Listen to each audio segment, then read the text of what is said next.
Can you guys hear me? This is a testing. 20 minutes till launch. 20 minutes till showdown. Testing the audio, making sure you guys can hear me. I'll be checking the chat to see what the response is.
Christopher Hart, you better have that same energy when this podcast starts, man.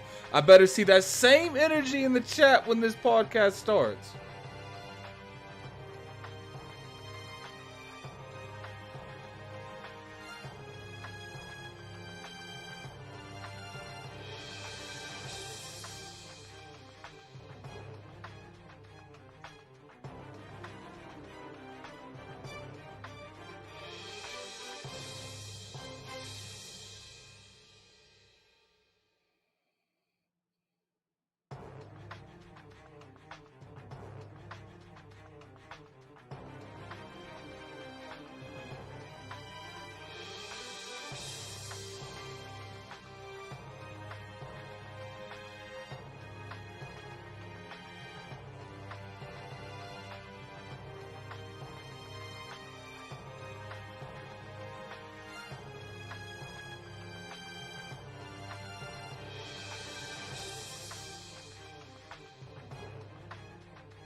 I appreciate the super chat, $5 super chat from, how you pronounce his name again? Taruichi. I definitely butchered it still. But look, man, they know I can't pronounce stuff, man. Get your popcorn ready. King is about to be in rare form. Great night of fights. Last night boxing and MMA solve. I hope you watched YouTube Cog. King did. Clearly, King definitely watched that. We'll be going live here momentarily, guys. We'll be going live here momentarily.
Hi, this is Lord Sovereign from the Iron Lord podcast.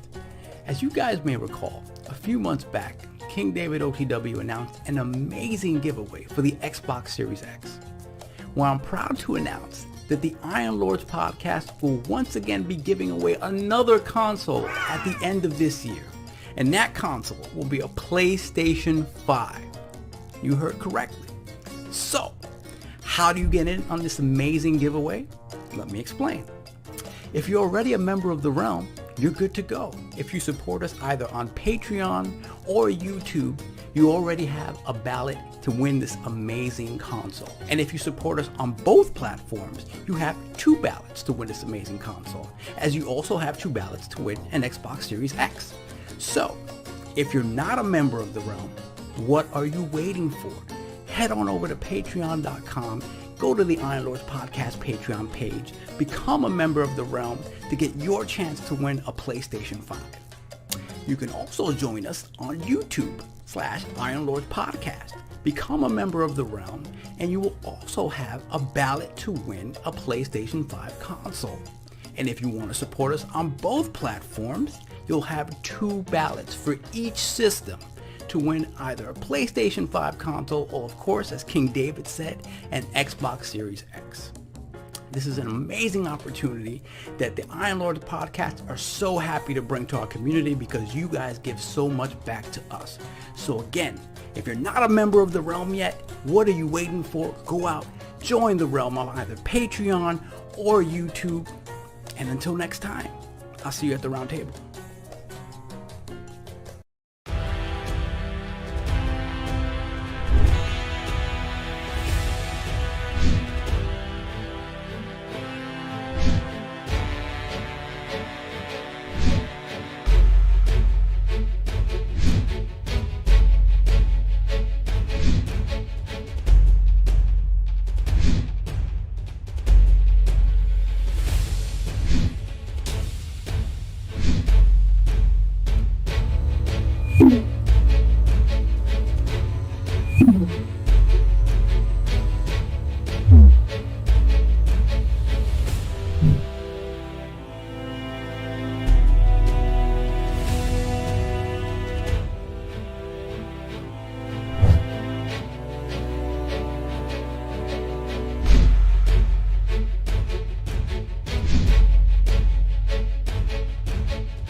Go.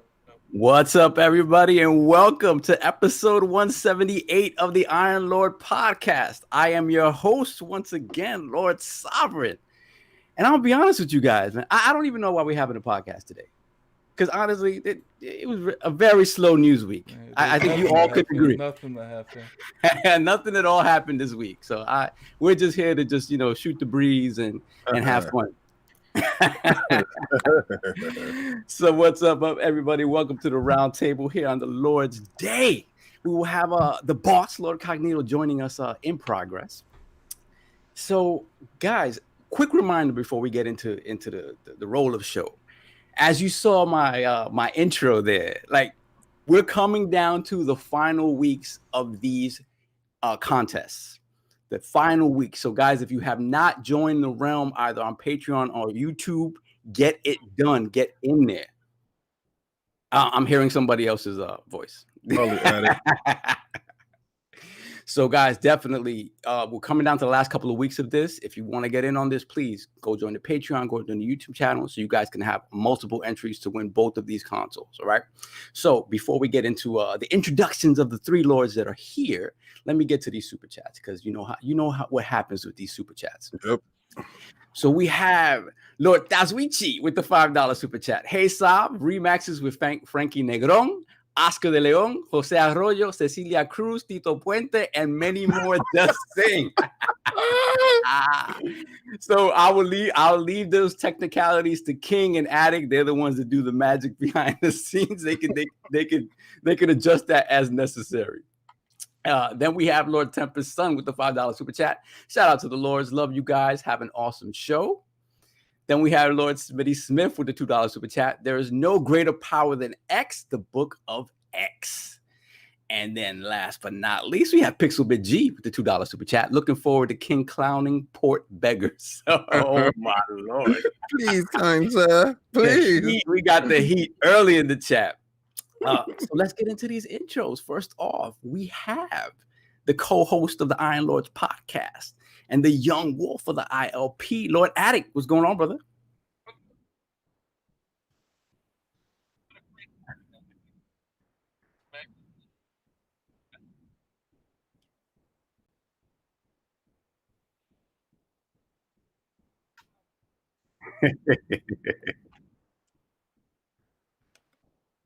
I agree. I've seen. I just wanted to hear. I did this week for specifically why Addict said that, because there's so much smoke. Oh, it's to the point like you're gonna have your fanboys on either side of the argument. That's fun to watch, right? And there was damage controlling. Oh my god! I don't watch anybody's podcast, bro. All of a sudden, people are worried about the state of the industry. Oh my god, bro. You know, but you knew it was coming. We're gonna get into that. You knew it was coming. So let's and what have you been playing, man? I've been playing not a whole lot actually. I've been playing Destiny. I've been playing a lot of my Switch, and actually I've been playing a lot of Dead by Daylight here lately. Yo, I heard it's been lit over there with that, man. What's up? Anything new? No, that's about all. Cause like I said, I've been watching so much podcast. Time. You got shut out. Timing. I didn't do it. So you've been playing what? I've been playing Dead by Daylight. I've been playing some Destiny. Just a little Destiny, not too much. Just a little Destiny. Why is that? Because it was in Game Pass and you got everything for free? No, I have not booted that up one time on the console until I get that X, until I get that 60 frames. I refuse. Bet. All right, so let's get these super chats before we move on. First off, we have Sin Vendetta with the question for King. Hey, King, do you have any Gambit statues? Let me tell you something. Sideshow's Gambit statue forced me to readjust my lineup and made me cancel out my Iron Studios Sentinel diorama. There was 3 Sentinels. There was 1,800 each and had a bunch of X-Men around them. Made me drop that line, and I went solely for the 1/4 X-Men line. And that Gambit statue is inbound. I will be doing a KOS about that, and you hit it right on the head. I know you saw it. Apologies, King. They're saying that Addict's mic is off. No, my mic's fine.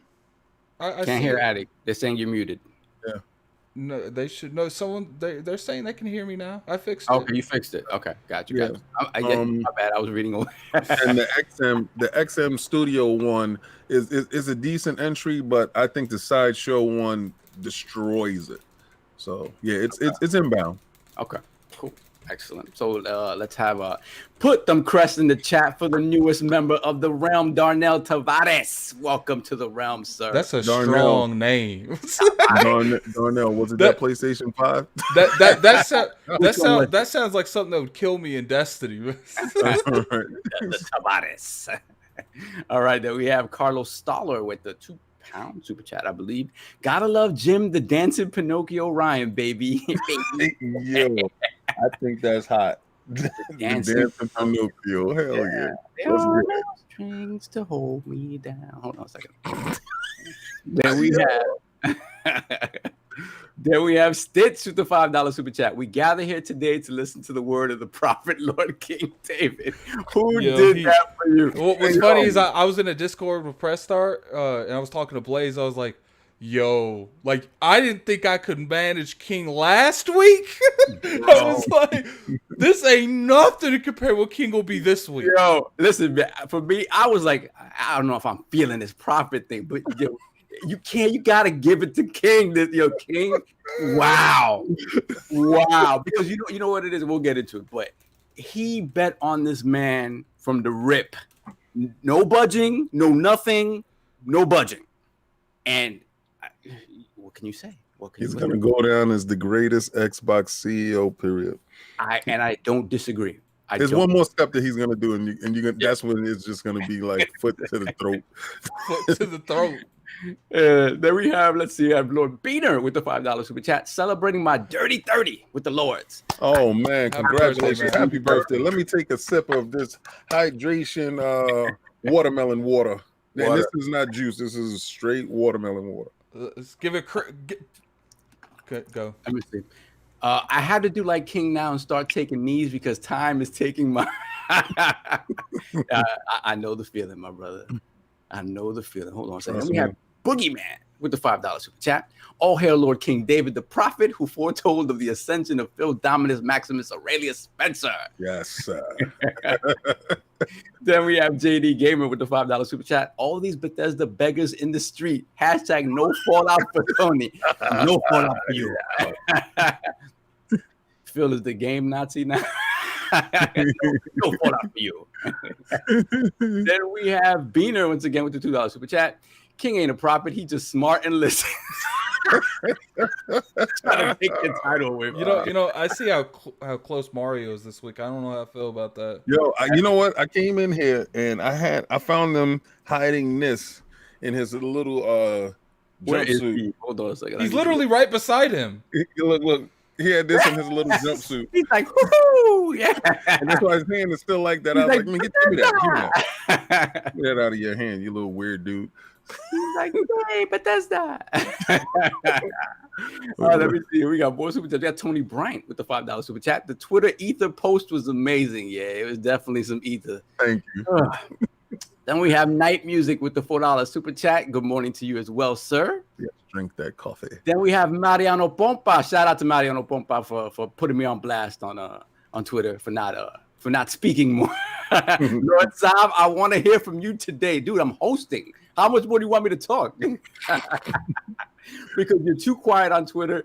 We all know today is King's show, so Sav and Addict, get your balls up before King takes over. Yeah, we have to put King in his rightful place. You know, he's gonna have his moment for sure. The wait is over. Then we have Smitty Smith with the $5 super chat. How can you trust a man who can't look you in the eye? Jim Stans moves Ryan eyes don't even line up. How is that a verse in the book of X? Yo, that is so true. That's why I didn't trust Mark Cerny when I met him. Yeah, just a fact. Yeah, you know, Mark Cerny's the type. I don't know if it's personality, whatever, but he doesn't really like talking to fans of what I don't know. He likes to spew his little magic words when he's standing in front of fake crowds at their little E3 thing. He's like very high and by from when I met him. Anyway, so of course we have the king of the Iron Lords podcast, beloved. What's up, brother? What's going on? Did you have an eventful week, or was it? This week was amazing. It was absolutely amazing. But did I do the turn to beat around for Moon Knight? I did last week, right? Did I? No, I don't think so. No. No, I think Mario was on it last week. Let me see that Moon Knight. Wow.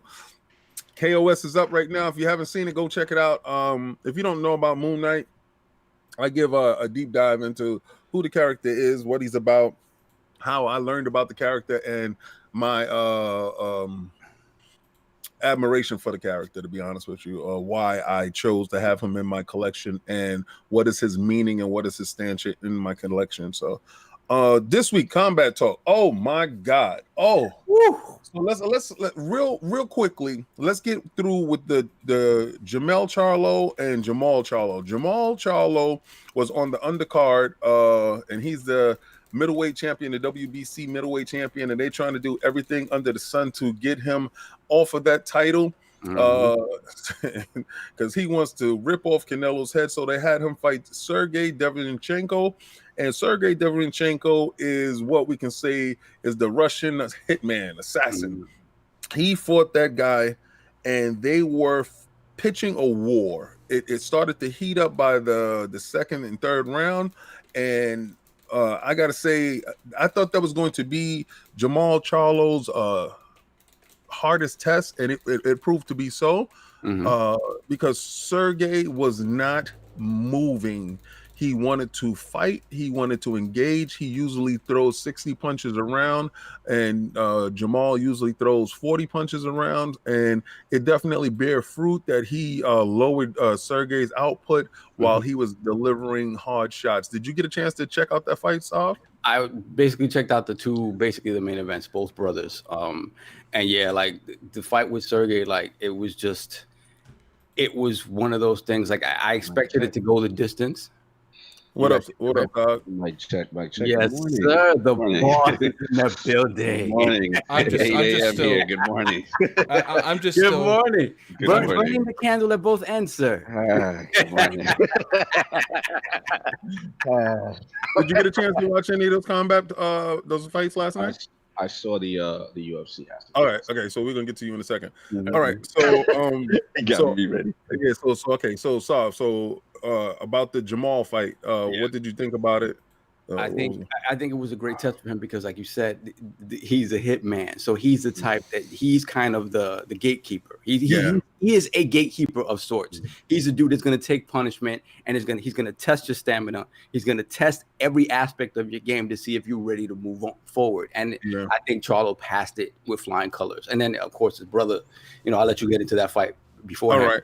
So Jamel Charlo. He's really known as the smaller brother, and only because of the weight classes, right? Because they're twins, right? They're basically identical, except for the tattoos. You really have to see them with their shirts off, pause, in order to know who. They really are identical, though. They're completely identical, and their personalities are so much the same. And I thought this was going to be a huge test for Jamel. Because I thought Banana, Jensen Rosario. Yeah, his nickname is Banana. He's Dominican. He's a hard worker. He's a strong fighter from the Dominican Republic. He has great fundamentals. His jab, his right hand, his left hook, his movement is always spot on. Very, very decent power. Very underrated defense. And I thought that, because when he knocked out J-Rock, that showed me a lot in his repertoire, because how he moved around J-Rock and how he implied the pressure. So I wanted to see how Jamal will actually deal with that. And Jamel dropped him in the first round. I think he dropped him in the 5th round and finished him off in the 8th. And those punches that he hit him with, they were telling shots, because he has terrible power in both hands. He reminds me of Terry Norris. Terrible Terry. I remember him. Yes, and he has a chip on his shoulder. Who got punched in the body and damn near died? That was Jensen Rosario.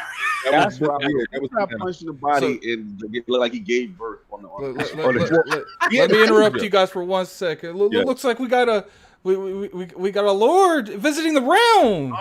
The legendary. I was like, well, they're talking about UFC. He's like, I like UFC. We could talk about that. I was like, come on through. Lord, what's up, guys? What's up? What's going on, man? We got the young Lord, the young gunner in the gaming industry analysis business, Lord Benji Sales, joining us. Thank you, sir, for coming in. Did you get a chance to watch the fights yesterday or not? You watched UFC or the boxing? Yeah, I watched the UFC. I didn't get a chance to see any of the boxing, but I did get a chance to see the UFC. Okay. We're going to go into the UFC in one more second. We just finishing up. So, Sal, what was your take on Jamel? Oh, he looks so strong, man. He looked so strong. He looked fast. He was the short check hooks inside in dirty boxing, and then also keeping the distance. And the fact that he finished it off with a body shot to the gut, not even a liver punch, a straight body shot to the gut. Both of these brothers, man, they've considerably gotten better. They've both taken their losses in stride and learned from them in ways that sometimes boxers don't do. Sometimes they don't come back from these losses. He's the only one with a loss. Yeah, that's right. The other way I remember it was the other one is just actively trying to kill people. But go ahead. but both of them have sort of faced adversity, whether it be in judging or whether actually losing a fight. So they've taken it in stride. They've learned. They've done what they're supposed to do. So sky's the limit for them both, man. It was good to watch a boxing pay-per-view first. $79. In these economic terms, they need to call. Yeah, they got Sony game prices. What's going on? Sony game prices. That's crazy. We need a fight game pass. That's what we need. All right, so let's get into this UFC then. Let's see, baby. Yeah, man. I mean, who's gonna do it? I watched the last fight, so y'all can go in about. Yeah, I watched the last two. Obviously, I'll start real quick. Was it John Blachowicz? I can't pronounce his name. Versus Dominic Reyes, and that surprised me, Saul, because after Dominic's performance versus John Jones, who you can make an argument that he could have won on decision or points, right? I felt he was the overwhelming favorite, right? There was no way I felt he would just not show. He looked like he didn't show up. And Jan, he really impressed me. Power in his hands, his setups, techniques. He was very aggressive. So it just I watched the fight and I was just very surprised that Dominic. I don't know if he didn't have that instinct in him, like he just couldn't push the button. I don't know what it was. And to see him finished, I'm like, wow. So that was my first take on that. And then I'll let Benji jump in as far as that fight. And what did you think about that fight, Benji? Yeah, it was really Jean showing his power. He always talks about after his fights his legendary Polish power. Yes, and it came through in that fight. He broke Dominic's nose badly. And the kicks to the body, the welts on the side. I think I agree with you that Dominic just didn't quite look like he showed up. He never looked loose to me. He always looked real tight. And I think he started feeling that power, and it made him even a little bit more gun shy than he kind of already was. I've noticed like a lot of people that like watch UFC, they don't really grab a concept on how much that stuff hurts when you get hit in those areas.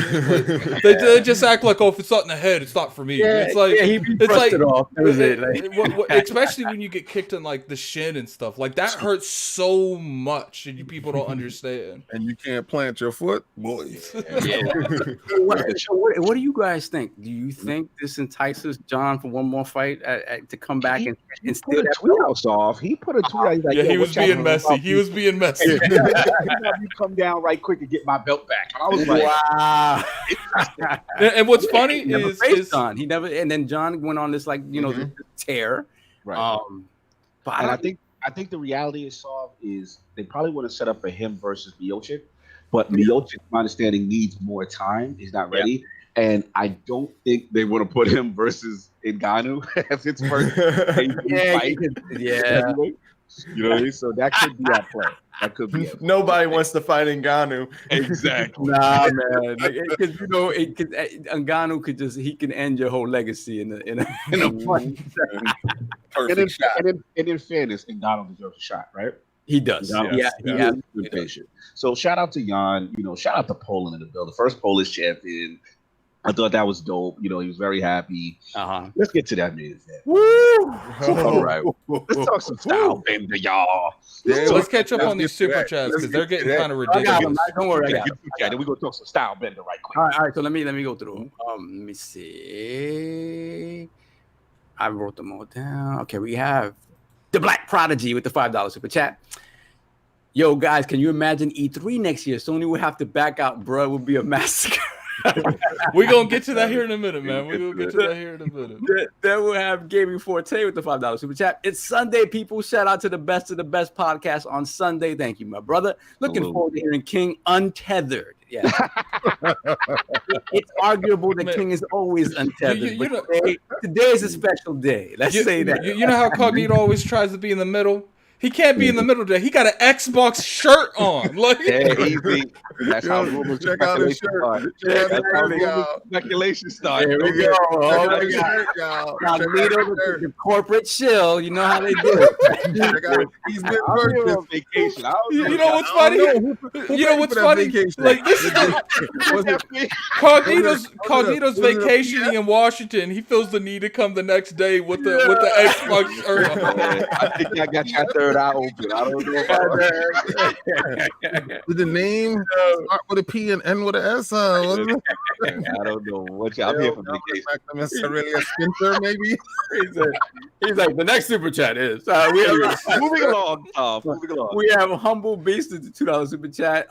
King 221, the imminent destruction of Pony Nation. We're adding scripture every day to the Book of X. And we have Humble Beast again with King 221. Okay, he did it twice. I did it twice. Squirrely Dan with the $2 super chat. Oh, here comes Mr. Steel. Yo, Mr. Steel, your girl soft.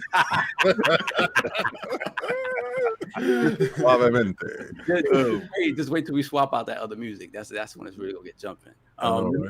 And we got Smitty Smith with the $5 super chat. Anyone got a problem with the Book of X? Talk to me in color. No high sense talk. Oh my God! Wow, that's a fact, though. He just shut you down. If you're not putting your numbers up there, we don't hear you. You know what I've noticed? You know what I've noticed, King? It does not count as scripture. You know what I've noticed, King? These Xbox fans put their money where their mouth is.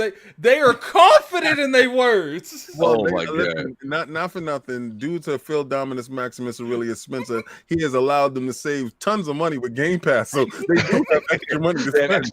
They have disposable income. Is that how they're going to start doing those commercials for Game Pass? Do you want to do more super chats? Subscribe to Game Pass and save money. And we have money with Game Pass. We got the wise old gamer with the $5 super chat. Phil the Jim Ryan in his young Ralph voice. If you see me in the club, pull a dime up, then I'm walking to the bar with your main girl. I bought that. Oh wow, bars. That was bars. Then we have Michael, aka Bethesda's Finest, with the $5 super chat. Keep my please. Give this ponies hell on God and them. All hell Xbox.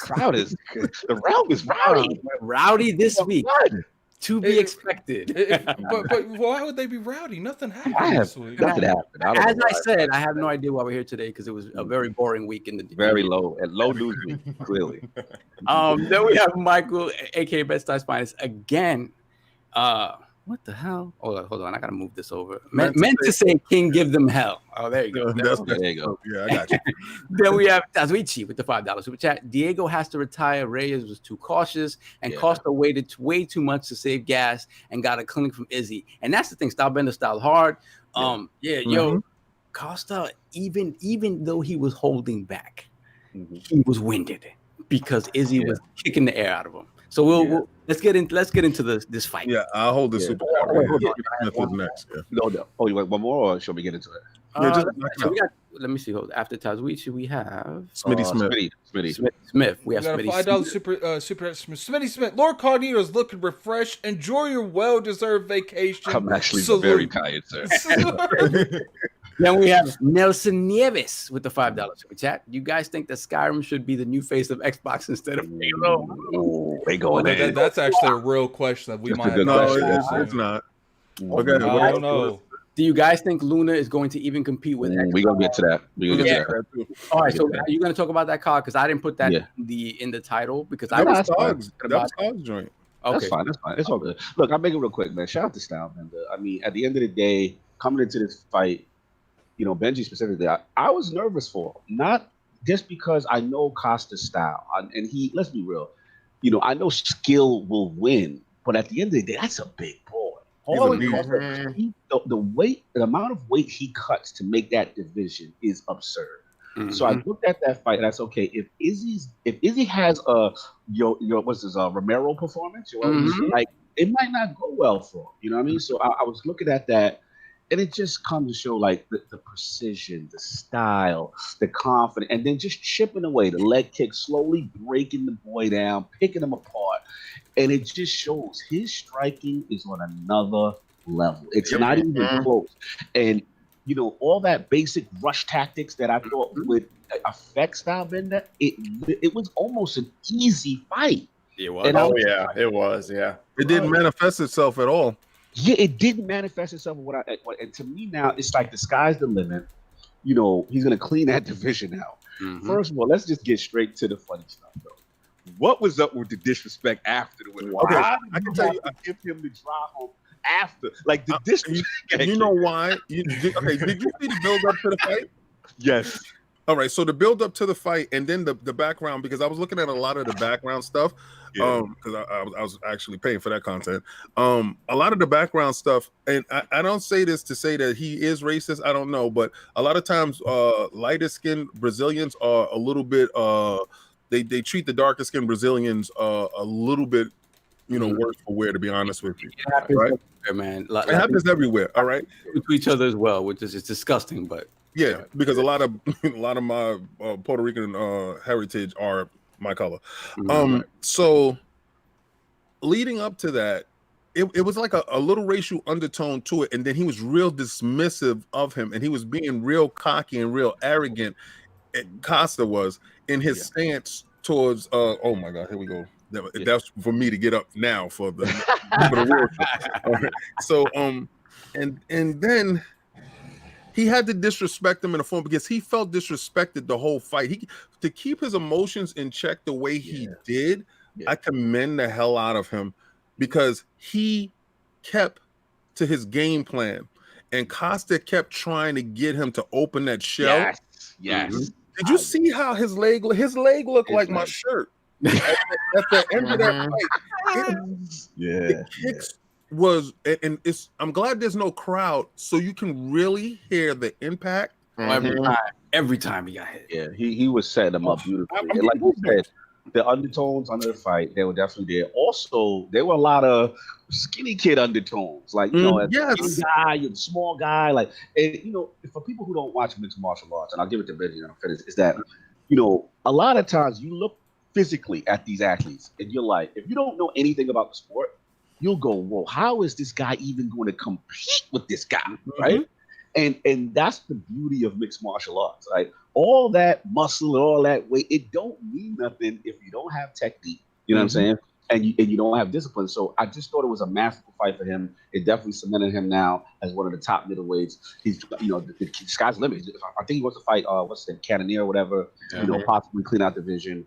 And then there's still the super fight with Jones that he's interested in. Then he's even alluding to heavyweight. So he's in the driver's seat. I'll give it to Benji. What did you think? I saw a couple of your tweets. Like, what did you think about it?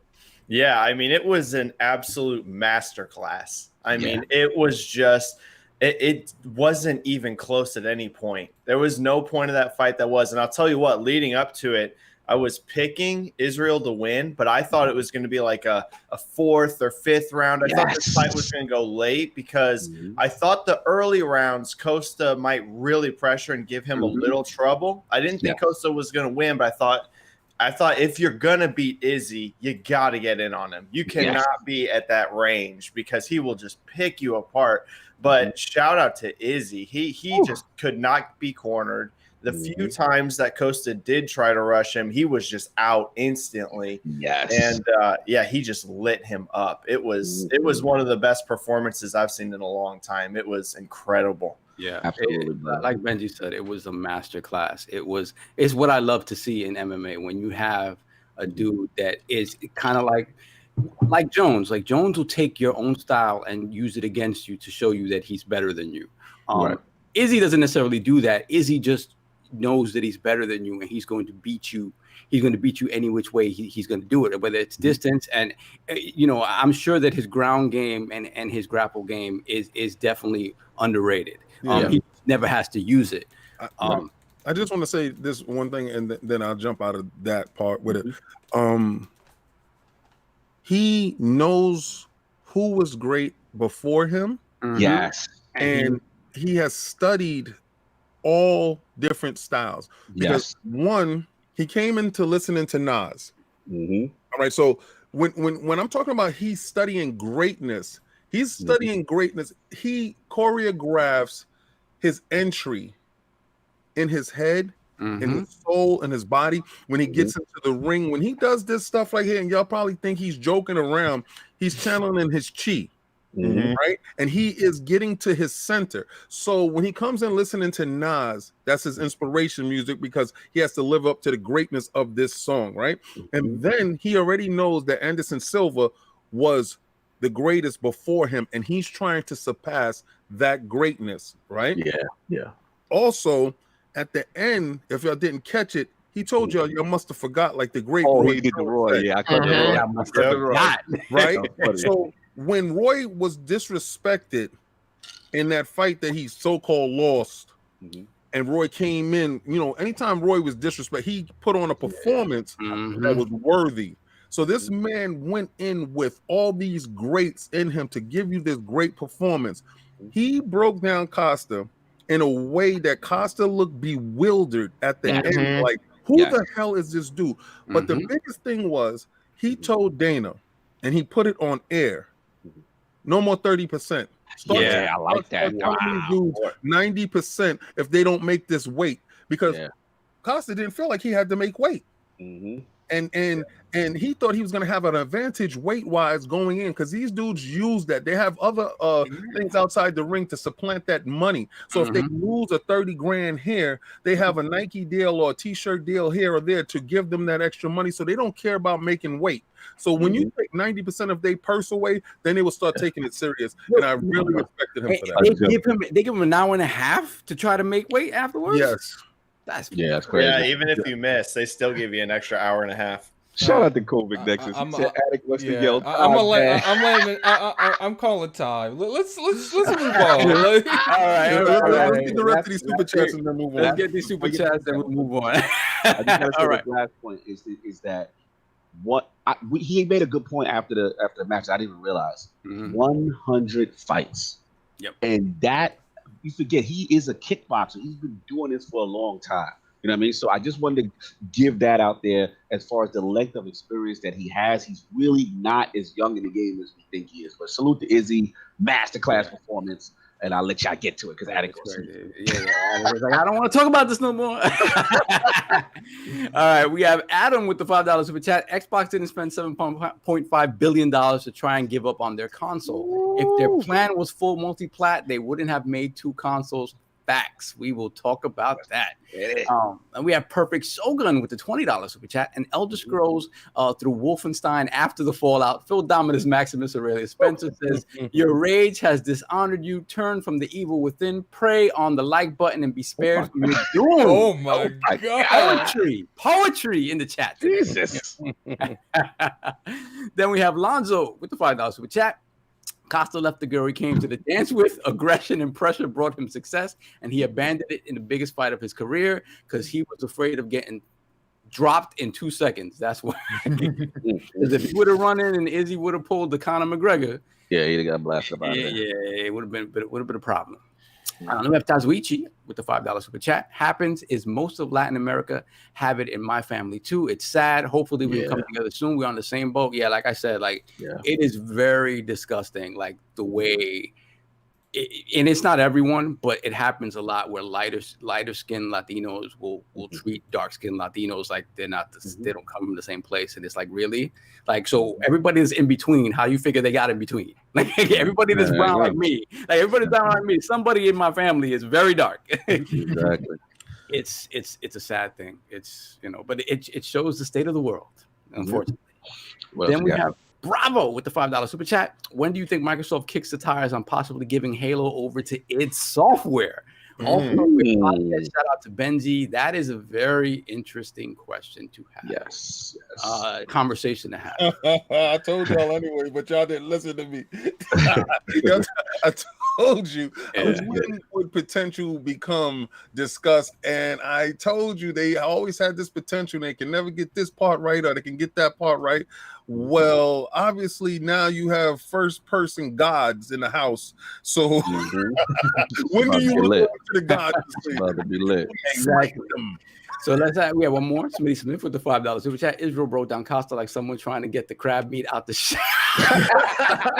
Wow, these analogies. Wow. Analogies, bro. Quite vivid. So he was trying to crack before we get to Cog, let's go to Lord Benji. Benji, what you been up to, man? Oh, not a lot. Nothing at all. It's been a slow news week. What can I say? I respect that, Benji. You going along with the inside joke. I respect that. No. I've been trying to keep up with the insanity the last week or two. It's like it almost feels like we can barely sleep right now because a brand new crazy story is going to drop every 6 hours. It's been crazy, but outside of that, just playing games, going to work, doing my Twitter, YouTube thing. Okay. Thank you. I have to say, I had voted to never have you on again after the Final Fantasy slander last time. I was like, no, I can't have it. And then obviously I got outvoted. So thank goodness. Hey, thanks to the rest of the crew to having my back. Yeah, we got you, man. You don't pay attention to we love you, sir. Lord Cog, how's vacay, brother? How as vacay winds down, what's going on? Yeah, listen, man, it's been absolutely fantastic being out here. I mean, Washington, great state, great people. I want to make a couple shout outs, obviously. You know what I'm saying? Shout out to the Great Wall, Bill Stillwell himself. Got a chance to talk with that brother. Oh, man, the stories, just good times, good guy. I'm envious. He says his love, to the whole realm. We can talk tech for hours, and it's just great to see him moving on in his next endeavors. Tremendous stuff. Obviously, what's going on in the industry, which we'll talk about these topics. But, nothing's going on, remember? No, that's true. That is slow week. You are correct. So, and then I also want to shout out to Colt Eastwood of the RDX podcast, man. Got a chance to chop it up and finally meet him more than 5 minutes. Attic, remember they VIP'd us at E3 that year. Yeah. We had to do the rollway. We had to wave our hands. King and Colt were in the VIP section of going into the conference. Where me and Addicts were being shooed along with the commoners. Yeah. Excuse me, and myself, I was right there with you guys with the commoners. Excuse me, do you have the green shirt on? You don't? Then you're gonna have to walk down the hallway, okay? They had it was like 100 degrees out there, and they had a canopy for them, and we're baking. And mind you, all of us are hungover. All of us are over. I said, excuse me, may I have some Perrier, please? Yeah, they was passing the Palapa all. King's like, can I get some orange juice? Please, Pastor Jelly. King's like, can I get some orange juice for my Commonwealth friend here? Thank you to the graciousness of King for noticing us in that sea of commoners to call Eastwood and say, hey, please shake the hand of my associate. Coach, where are my brethren? Say hello. Say hello, Coach. And then Attic, remember security quickly broke that up and moved us. You're not supposed to be here. You're not supposed to be here. Do not touch hands with them. They might exchange things. He's clean his hands. Shout out to Cole, man. Such a good dude. Got a chance to really build with him and the Sam and just, oh man, good food, good drinks. Also, shout out to Bill Stillwell for putting me on the fried pickles. Those are amazing. Those are amazing. Fried pickles? Didn't you have them when we went to have dinner with Megatron, and you didn't have any of those? No. I never had them. Fried pickles are amazing. And then I want to shout out to that. See, this is the BS. I'm gonna have to call BS on you. Where's the fraud light? Where's the fraud? Yeah, we gotta get you with this because let me tell you something. I put you on the fried pickles long time ago when we was all Tim Dog, me, you, Megatron, Lemon. I know you didn't have it. I said, you said, what is it? What should I get? I said, make sure you get the fried pickles. You looked at me and was like, the hell I'm doing that for? But you get all the way out there with Bill and you want to be all, yes, I'll try. I'll try it. There's levels to this. Bill said fried pickles is good. Yeah, I'm gonna try that. Yeah, well, shout out, man, yo. Joyce buds going. Let's go. Shout out to the Hollywood Tavern, man. Them Joyce is fire. So I had that. But also, the last but not least, shout out to Richard Fogy. Amazing time, formerly at the Undead Labs, stuff like that. Really got a chance to talk life with that brother. Man. Really good guy. He's got a lot of stuff going on. Can't wait to discuss at a date when he's ready. Mm-hmm. But yeah, man, and a lot of people shout out to Redmond campus and Jason Ronald and a lot of those guys. Yeah, look at that shirt. Somebody has been compromised. I was on vacation. First off, that's an E3 shirt. That's an E3 shirt. It was a lot of Microsoft money. It's an E3 shirt. No, no, King. I was joking. You trying to make it seem like we sold out? Stop it. I know for a fact the Iron Bank has not spent any money on travel expenses. Should I say? Let me tell you something, man. Somebody's bankrolling this guy. He's a little refreshed. He's in a situation with a Microsoft. Hey, man, I'm just saying. Next thing you know, he's going to tell us he has that exact same phone they're sending out for the xClouds. Mm-hmm. If you come back with a note, that's it. Note 20 Ultra. But all seriousness, man, watching it has been fantastic. It's great, but definitely miss you guys. Definitely can't wait to go back and be back home. Shout out to Delilah. She said I'm going to need that restaurant list. I got you. Stacks is one of them. Amazing Stack 571, Hollywood Tavern, and then I'll give you another one that was really, really good. Oh, and shout out to Addict. Shout out to Jansen. Shout out to Jansen for pulling up. Addict's one of Addict's friends, old Xbox Live party member who we used to beef with. Like I used to beef with this kid. I was like, Addict, not put this kid in a party. It used to be one of those things where I couldn't have them both in the same party. Yeah, I would have to manage who I'm in a party with. It was on site. I was like, I don't like him. Like, I really get into it with people back in the day, but I used to get into it with this kid. And just to see his transformation and my transformation and just how we really connected and like are really good he friends. just actually saw you in person and was like, whoa, that's the dude. Nah. No beef. Like in the flesh. He looking like Costa in the flesh. Yo, how you doing? You want a tea? Crab? Such a good dude. That was another spot we went to, man. Good times and just catching up. Out there. I'm really pissed off. Let's salute that. But let's get into it. No doubt. All right, let's get these super chats real quick. We have a Shazmati with the $5 super chat. Sony to Bethesda. Used to be my homie. Now you act like you don't know me. Then we have Enzo with the $5 super chat. Looking forward to all the Bethesda games coming exclusively to Xbox. We'll talk about that, sir. Michael, aka Best Size Finest, $5 super chat. Ponies can't make their mind up now. They want Xbox exclusives to come to PlayStation. Lord, these guys are nuts. Yo, Mike from Stinger said they died Betcog in the flesh and said, "Time." Yo, I'm Then we have Smith with the $5 super chat. Colton Lord King was in the canopy with the gray poupon. Yeah, exactly. For sure. I think that is it. All right, so for me, real quick, we'll round out. This week, I finally got to play a little something. Oh, we got to say thank you to whatever who gave us the $5, but you had to be deleted. Oh, no. He read it. I read that. I don't know why Smooth deleted that. Honestly, it must have been something a little bit flagrant. No, it wasn't. It wasn't.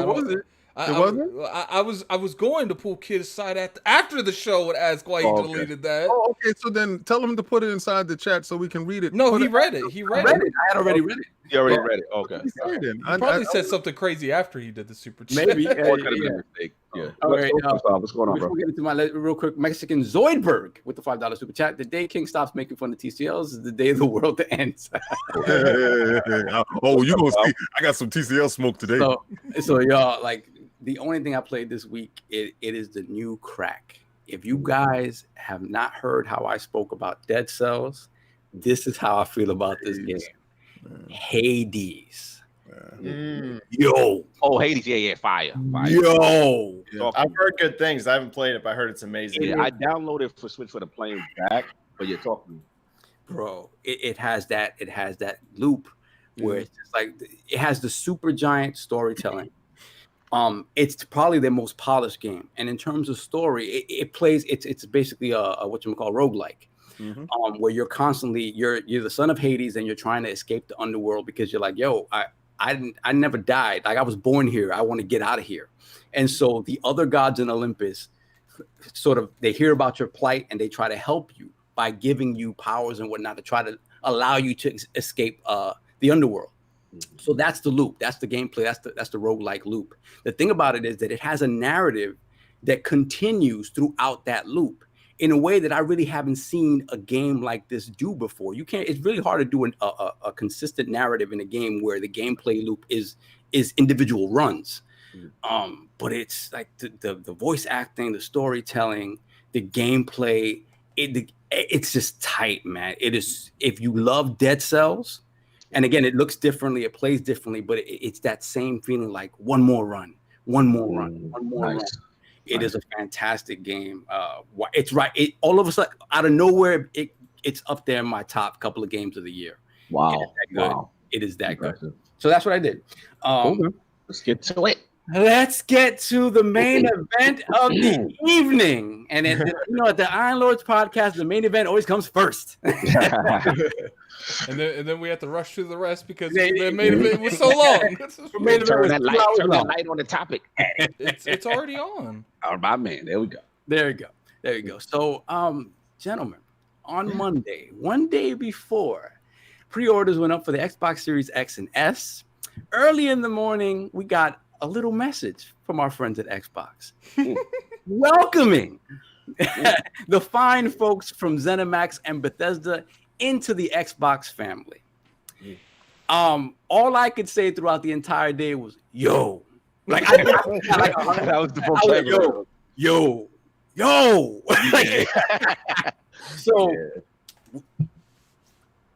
we'll start with Benji first. Benji, this is what I want to get from everybody. What were your initial reactions? Like immediately, where were you when you heard that? That's gonna be the thing. Where were you when this happened? The biggest purchase in gaming history. Before we give it to Benji, I want to frame it with another thing too. Oh, of course. In the sense of, obviously announcement, and then we have Bethesda. The Xbox tweets out Bethesda is an incredibly talented studio of over 2,200 people, and then they show these are the people worldwide that make up the studios, and it's Bethesda Studios, id Software, ZeniMax Online, Arcane Studios, Machine Games, Tango Gameworks, Alpha Dog Games, and Roundhouse Studios. And then for clarity, Xbox continues to tweet, these amazing teams are responsible for iconic franchises like The Elder Scrolls Online, Fallout, Wolfenstein, Doom, Dishonored, The Evil Within, Prey, Raid, Quake, and Starfield. So this is the information that's like hitting us. So I'll give it back to you, Saul. Give it to Benji. You're right. I think what everybody's is used to just calling them Bethesda, right? Yes. You don't stop and think about what that signifies until later on in like the post. You're like, wait a minute, they just upped their studio count from 15 to 23 in one fell swoop. That's kind of bonkers. So again, Benji, what did you feel when you first heard about it? What were your feelings as you sort of absorbed the information later on? And what do you think this means moving forward? Yeah, so for me, I literally woke up in bed. I look at my phone because, like a lot of people, it's the first thing I do in the morning. Unfortunately, I look at my phone, and literally the first thing I see, I hit Twitter, and just everywhere I'm seeing Xbox Bethesda, and I'm like, at first I'm not believing it. I'm like, there's no way. What? Like, we're starting off the morning where Xbox has acquired Bethesda. So it took a couple minutes for it to truly process what was going on. And the price, I mean, $7.5 billion. You see something like that, and you're like, my goodness, it's the second biggest purchase, like dollar-wise, ever in the gaming industry. The only one bigger than this was Tencent buying Supercell, which was over $8 billion. But this is the second biggest of all time. And it's the first time Microsoft bought a publisher, right? We'd seen them by developers. We'd seen them by people that I would say some of them were surprises, but some of them weren't, like Playground. When we got an announcement like that, it's like, makes sense. This, though, was a whole nother level. So, my first thoughts were, oh my goodness, like the fact it was all of ZeniMax, like it's not just they poached one studio away, they got, one or two, like it's all of them. Like you said, now we're up to 23 studios. It's completely insane. I mean, it makes sense. It's a giant price tag, but I think it completely makes sense with their strategy with Game Pass moving forward. I'm guessing we're going to go into the whole exclusivity talks later. Yeah. So I'll wait to talk about that because I'm going to have a lot of opinions on that. But that was just some of my kind of initial thoughts whenever I saw it go down was, wow, this is a different level than anything we'd seen before. Absolutely. So let's go with Addict next, because Addict was in our chat. I don't know if Addict was sleeping at the time or whatever. I was sleeping. Yeah, Addict was He was initially quiet, and I was surprised. I was trying to call Addict multiple times. Yeah, I woke up. Let's see. What's funny is, okay, I woke up. Actually, I was sleeping in the living room at that time because when my mom stays here, she sleeps in my room. So I'm sitting there. I wake up. My phone's dead at this time. So I get up. I charge it. And then I'm sitting there looking at him. Then the first thing I see is Kid Smooth. He sends me a tweet. And he says, "I need a thumbnail now." And I'm sitting there looking at it. I don't click the tweet. I go straight to my room because I'm like, I need to make this thumbnail. So I sit down. I pull up Twitter. I go up there and I look at it. I was like, and then I see people constantly tweeting. Like, most of the time I get like, the 20 plus notification thing on Twitter when I wake up. But this was different because I clicked it. And I unclicked it, got something to drink, came back, and it was there again. So I'm sitting there, I'm like, what is going on? And I see Cognito keeps tweeting me in this thing from Obsidian that has Obsidian making like the GIF sound like this. And I'm sitting there looking at it, and at first when I read it, I was like, they don't own that. They can't do. Why is people tagging me in this? So I'm sitting there, and then I go back to, okay, let me make the Kid Smooth. This is like 10 minutes being up. All right. So I'm like, okay, let me go ahead and go to Twitter and make this thumbnail. So I click on the messages. I click on the actual tweet this time that Kid sent me. And then I kid you not, I went like this. I was like, oh my God. And I'm sitting there. I say it like 5 times. My mom's behind me. She's like, oh, is something wrong? Is something wrong? I'm like, it has nothing to do with you. I was like, I'm sitting here like, I'm in shock. Like, I'm in straight up shock because people need to realize this is something when it's brought up, we talk about it for 5 minutes and be like, yeah, but that's impossible. That's never going to happen. And we just keep it moving. Like this is one of those topics on a podcast you don't even talk about because it's so absurd. And to notice that it happens, I'm just like, it's like hit me like left and right. I was like, okay, they bought Bethesda. I was like, did that mean they only own Skyrim? And then I see that thing that Phil Spencer posted with all of them. I was like, they own Dishonored? Like, I'm sitting there like I'm getting hit with so much. Like, I was literally speechless. I had nothing to say. Well, first thing I did is like, I want to see the world burn. Let me go check out Twitter. I literally I sat at my room just doing this for like 30 minutes. Yeah, I agree. That's kind of the reaction. Like, let me go next. I want to set up. I want to set up Cog and King. Let's go, Saul. Where you was at? So I was at work as I tend to be, and I was like, right before Cog posted it in our chat, I saw it. So I didn't even get a chance to put it in the chat. Yo, so I saw Cog put in, yo, I'm hearing that they bought Bethesda, and I'm like, it's true. I was like, again, like I said, I was literally just saying, yo, the whole day. Like, this is as big a power move as I've ever seen.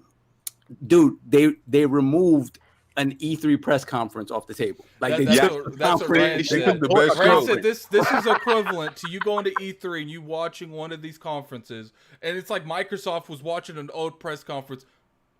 Just go ahead and call them. Just buy the whole thing. We want all of that. Like, they better let Bethesda be Bethesda, man. They better let them make their We got to talk about the aftermath, King. That's our favorite press conference. That's that right there. Don't mess with that one. That is kind of true. They have the best part. But they could probably teach Microsoft how to. Oh my God!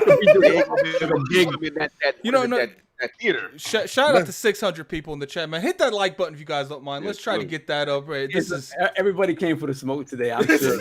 I'm sure. I got a lot of messy followers. So, this when I stopped to think for a second, this is still kind of my reaction.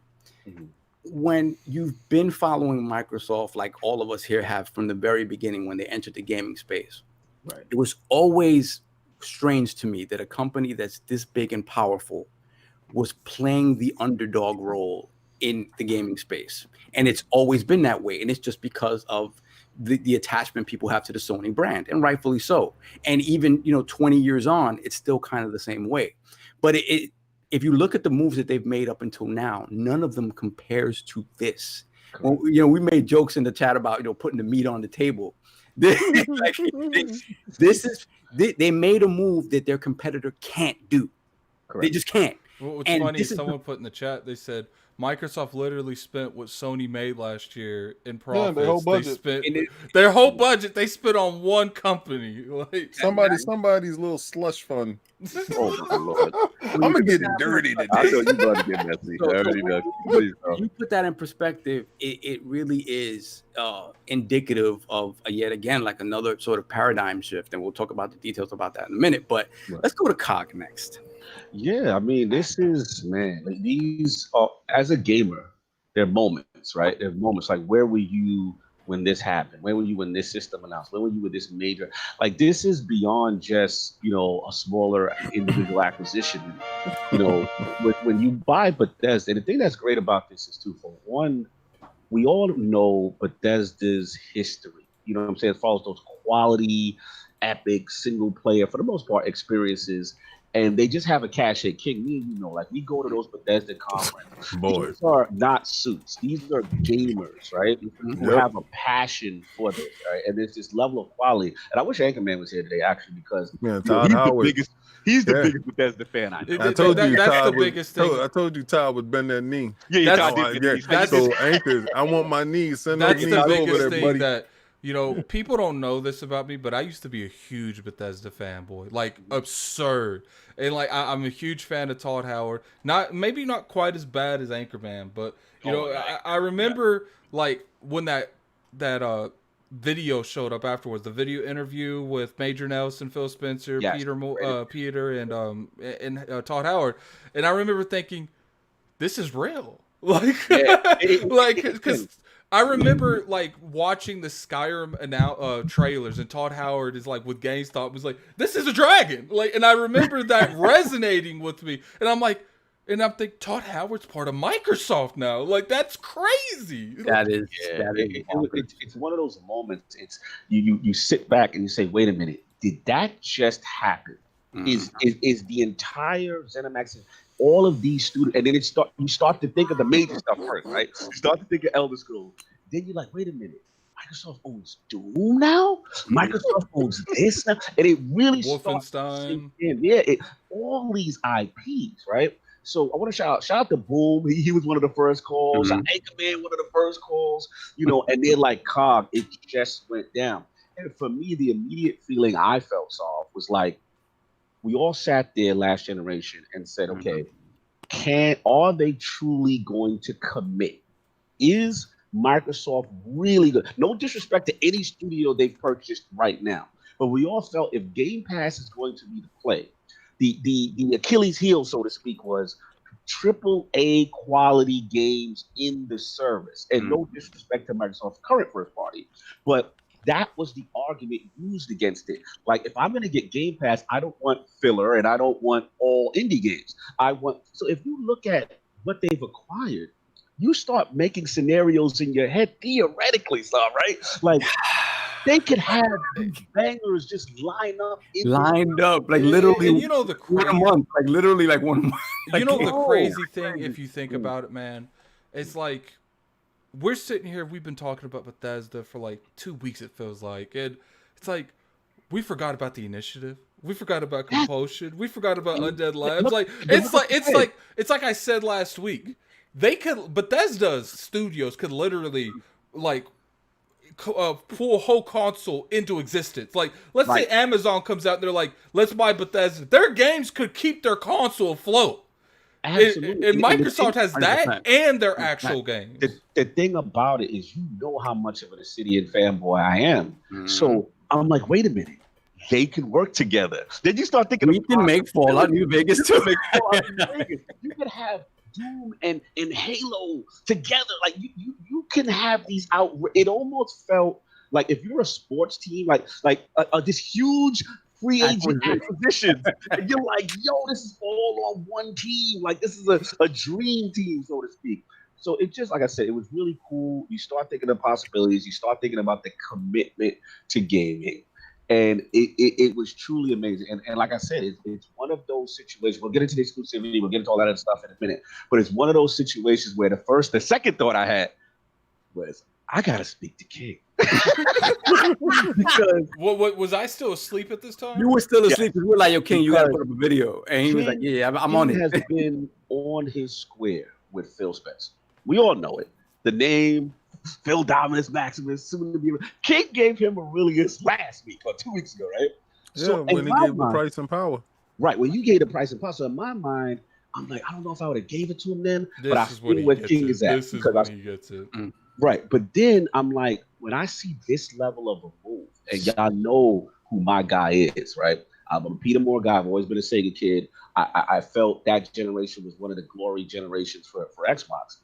But I'm sitting there. I have to admit, I couldn't think of a move, a single move, with one fell swoop.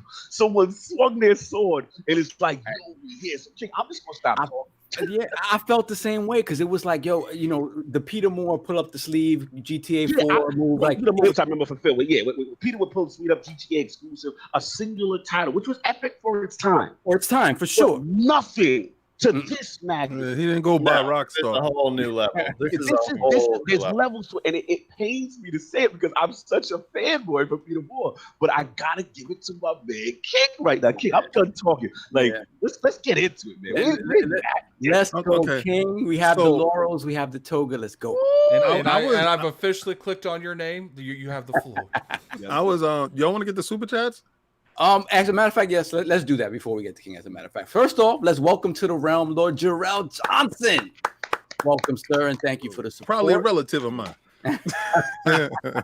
And hold on, let me get back to we had Smitty Smith, I believe. Right? Smitty Smith with the $5 super chat. Microsoft pulled off some galactic power move-ish. Yes, this is very Thanos-ish. This is very in that realm. Then we have Pixelbit G with the $2 super chat. Play with the bull, get the horns. Hashtag the Book of X. New scripture every day. Then we have Humble Beast with the $10 super chat. Do you know what rhymes with Pony Station Nation? Oh God, logical fallacy citation, cognitive dissonance solicitation, inbred transmutation representation. Jesus. Oh my God! Wow. Brain degradation, ingrained vegetarian. Hashtag PS exclusive. Wow, what's going on? That's crazy. Yeah. Ooh, somebody's drinking early. Then we have Lord Timur with the £2 super chat. EA was the one of the ZeniMax thoughts. I heard so glad. They in Game Pass. I'm so glad Microsoft bought them. They realized that their money wasn't long enough. They in Game Pass. If EA bought Bethesda, that would have been horrible. We'd have just brought EA right after for $10 billion. Thanks for having on our light work, shorty. Okay, we have a dissenting opinion here with Thomas Whitaker with the $5 super chat. If y'all keep up with King's damage control, thrash. He needs to be broken down and taken to task. Fanboyism embodied. Okay, I just want you to stick around so I can lash you. Stick around. Thank you, though. I really, you know what? I really appreciate it because we welcome everybody's opinion. For sure. And at no point we're going to suppress what you're going to say. And you can agree with me or you don't have to agree with me. You know, sometimes you can walk in the light and sometimes you can stay in the dark. But right now, I'm going to shine some light on you. I got you, baby. It's all love. As long as everybody keeps it respectful, we don't. Yeah, I love that. Say what you gotta say. We love it all. We love it all. We got Gaming Forte with the $2 super chat. I was wiping the cold from my eye when I saw it. Yeah, it was early. Then we have Best Stars Finance with the $5 super chat. Microsoft spent $75 billion. Sony fans don't realize that they spent more money than what Sony profits in a year on God and them. They should be messy today. We spend what you had in your bank account. They made the move that their opponent just can't make. They can't follow you there. They just can't. They can't climb that mountain. Shout out to Senjutsu. Let me get Senjutsu. Yeah, I was this close to buying Bethesda and ZeniMax, and then Microsoft went and beat me to the punch. But I am not mad. We do have another. We have a couple of the realm. We have a member of the realm. Hold on a second. Gerald Johnson. No, I got that. We got that first. Yeah. I got that first. I got it before. We have Clutchman with the $5 super chat. Didn't Mikey Barra join Bethesda?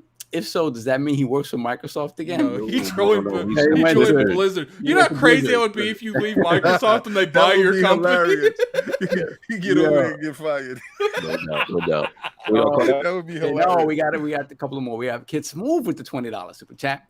Xbox buys ZeniMax, Bethesda, and all its studios, IPs, etc. PlayStation is actively keeping third-party games off of Xbox, thus keeping them off of Game Pass. And Xbox is expected to put first-party games on the PlayStation because of goodwill. We will talk about that. That is the very next topic. Matter of fact, Kiss Move has a hell of a video up. Please go check out that video after this. Yes, sir. So then we have Seafood Poetic X Initiative with the $5 super chat. This is a move to get ready for war. I'm sure your third topic will cover those other giants that are set to announce major moves in 2021. Yes, and I think we're all caught up. Yeah, we're all caught up. So I just said it to King, like that was my thing. Like, you know, he was the first person that came to my mind. And again, he has been instilling the Phil Dominus Maximus Spencer narrative for a long time. Aurelius, sir. Aurelius. And you know what's funny? People would always be like, "Is King gonna bend the knee?" You know, in past experiences, like, no, he's just gonna double down. That's what I've said every time. He's gonna double down. That was the first one because his faith in this man has been unwavering. Even when it's one of those like Transformers, like light our darkest hour. It was the darkest hour for a lot of last generation. It comes to first party stuff. So King, the floor is yours. Like, let's get the super chat to clear this up. Wait, we gotta get King. No. This is an important super chat. All right, we got a $5 from the Ill Realist. He said, "Dude was talking about King Thrash. Punctuation was off. He wasn't talking about King. He was talking about okay. King. Sorry, that's why I wanted to get that. Before King went in on that. No, I wasn't gonna go in on him personally. You spend your money. You wasn't being rude or anything like that. So I'm not going in on you like that. That's not gonna happen. You just have a different of opinion. But I thank you for clearing that up. I do appreciate that. And you could have just put it in the chat also. Sometimes you don't have to clear something up by spending extra money just to clear it up because we'll see it if you just at one of us, you know? Because listen, I understand. I was jogging. I was in my 8th or 9th mile at this time, and my phone was going bananas. I got a text first that said, "Oh my God," from Boom. So I'm like, and then I have the headphones on, and I pick up the phone call. Boom, it's like, "Oh my God, oh my God, he did it, he's Aurelius, you're right. I'm like, what are you talking about? Microsoft bought Bethesda." And he said it like that. Yeah, it's like Bethesda. Like a Japanese movie, like Japanese. So I'm like, what? He's like, yes, I told you. Oh my God. Right? So, dude, you will not, dude. Right? So I'm like, calm down, Boom. Talk to me, man. He's like, yeah, they brought them for 7-point-something billion. Oh, go check it out. All right, so I'm jogging. This is the hardest last 5 or 4 miles that I had left because I do the 13. So I'm reading it as I'm jogging. I'm like, yo, that's my guy. Yes. I said, I got laughed at when I gave him Dominus. I got laughed at when I gave him Maximus. And I got laughed at when I said soon to be Aurelius. Everybody's like soon to be irrelevant. You remember that? Yeah, I remember that. The slanders? I mean, I had people that I never met on podcasts that had a level of vitriol for me because of my fandom towards Microsoft. Right. And I know fan is short for fanatic, and sometimes it may seem like, oh, this guy, how are you gonna call another man Dominus? I said his moves is dominating. His moves is Maximus. His moves are Maximus. Aurelius is golden. So that move is golden. When I told you that he was going to put them in a kill box, see what it is, it's very different when you're an individual given all the tools. Right. But when you're given limited tools, limited resources, and you have people actively trying to destroy you from within your own company, and you have to navigate that to succeed. What's that whole line? How to move in a room full of snakes without getting bit? Without getting bit. Let's talk about it. Terry Myerson, Don Matrick Evans. Let's talk about it, King. The man was a literal worker and ascended to the highest of, I guess, and this is probably not his highest aspiration. See, when y'all didn't understand why I gravitated towards him and why I picked him.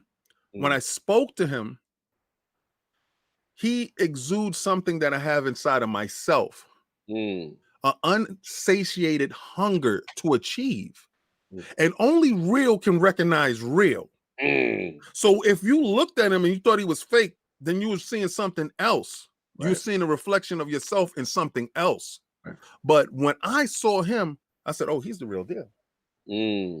I said, a lot of people, not to cut you, King, but a lot of people, even myself, and I got to bet a knee to you on this, is that we all love Phil, right? We think he's great for the job. But I think the issue that I needed to see was the killer. I'm addressing that. And this was something different. Shout out to Grind My Gears, because you've never been back. You put me to task and you yell, oh, they putting Halo inside pachinko boxes and all this goofy stuff that you was going on with. And oh, Phil is too nice. How nice is he now? I told you he's not nice. But see, there's a different level of tact and level of sophistication that you must exude when you're making your moves. You must build allies instead of building dissension. So you want him to run inside the room and tear everything up where he can actually get allies to help him, turn the crowd in your favor to move as a team and a unit and remove the individuals that aren't worthy. Did you notice that after certain individuals was removed from key spots, he ascended faster? He's at the table. He's at the table for sure. Now, the purchase. Yeah, let's get it. I told y'all they had studios that was coming. Did not know about this. Heard about this before, right? So I'm hearing about the little ones that they're talking about. I heard about those things. This fits every need in one swing of the sword. Facts. And this is overpaying. Okay? Because they weren't worth $7.6 billion. That's the equivalent of you going through a drive-through, you're getting a burger and some fries, it comes up to $9, $10, and you give them a $20 bill and say, keep the change. That means you don't want anything wrong with your meal. That means that you just want to get your stuff and go. And you even being there is a hindrance on your soul. Do you understand when they went into the room, they probably said, okay, well, we're at 7.6. Is that enough? They threw the 20 on it. Is that enough? Is that enough to get this done? Because I got a boat that I got to be on. Yeah, there was multiple bidders going on at once for this. And they shut them all down. Yeah. Because they said, oh, that's too rich for my blood.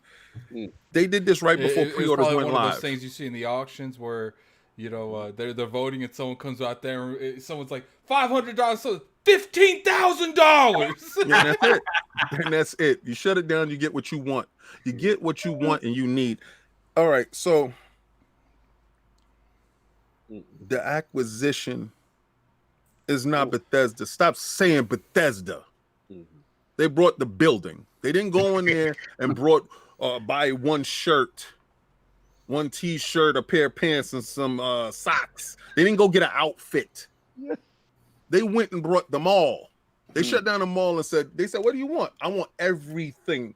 I want the light fixtures. I want the foundations. I want the urinals. I want it all. And I want the urinals. And I'm locking it off from everybody else. And this is for my peoples only. So if they don't have this ID walking in the door, they ain't for them. So when I told you he was gonna do this to you, stop poking the bear, stop making Microsoft be Microsoft. Well, this is Microsoft being Microsoft, and Phil Dominus Maximus Aurelius Spencer has done it to you. Now we're gonna get into the other stuff. We're gonna get to other stuff. And the thing too is I want to add on.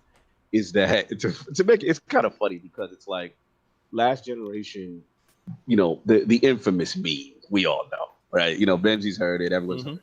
You know, when it comes to Microsoft, you know, great hardware company, but no games, right? That's the infamous meme, and it's just so funny in one fell swoop. Where did we go from? We went from what is it? They 13. turned to Arby's. We We got the went meat. from 15 to 23. We had the meats. We got the meat. Before we go on to the next topic with is games gonna be exclusive? I do have one question for you guys. Sure. I want to start with Benji.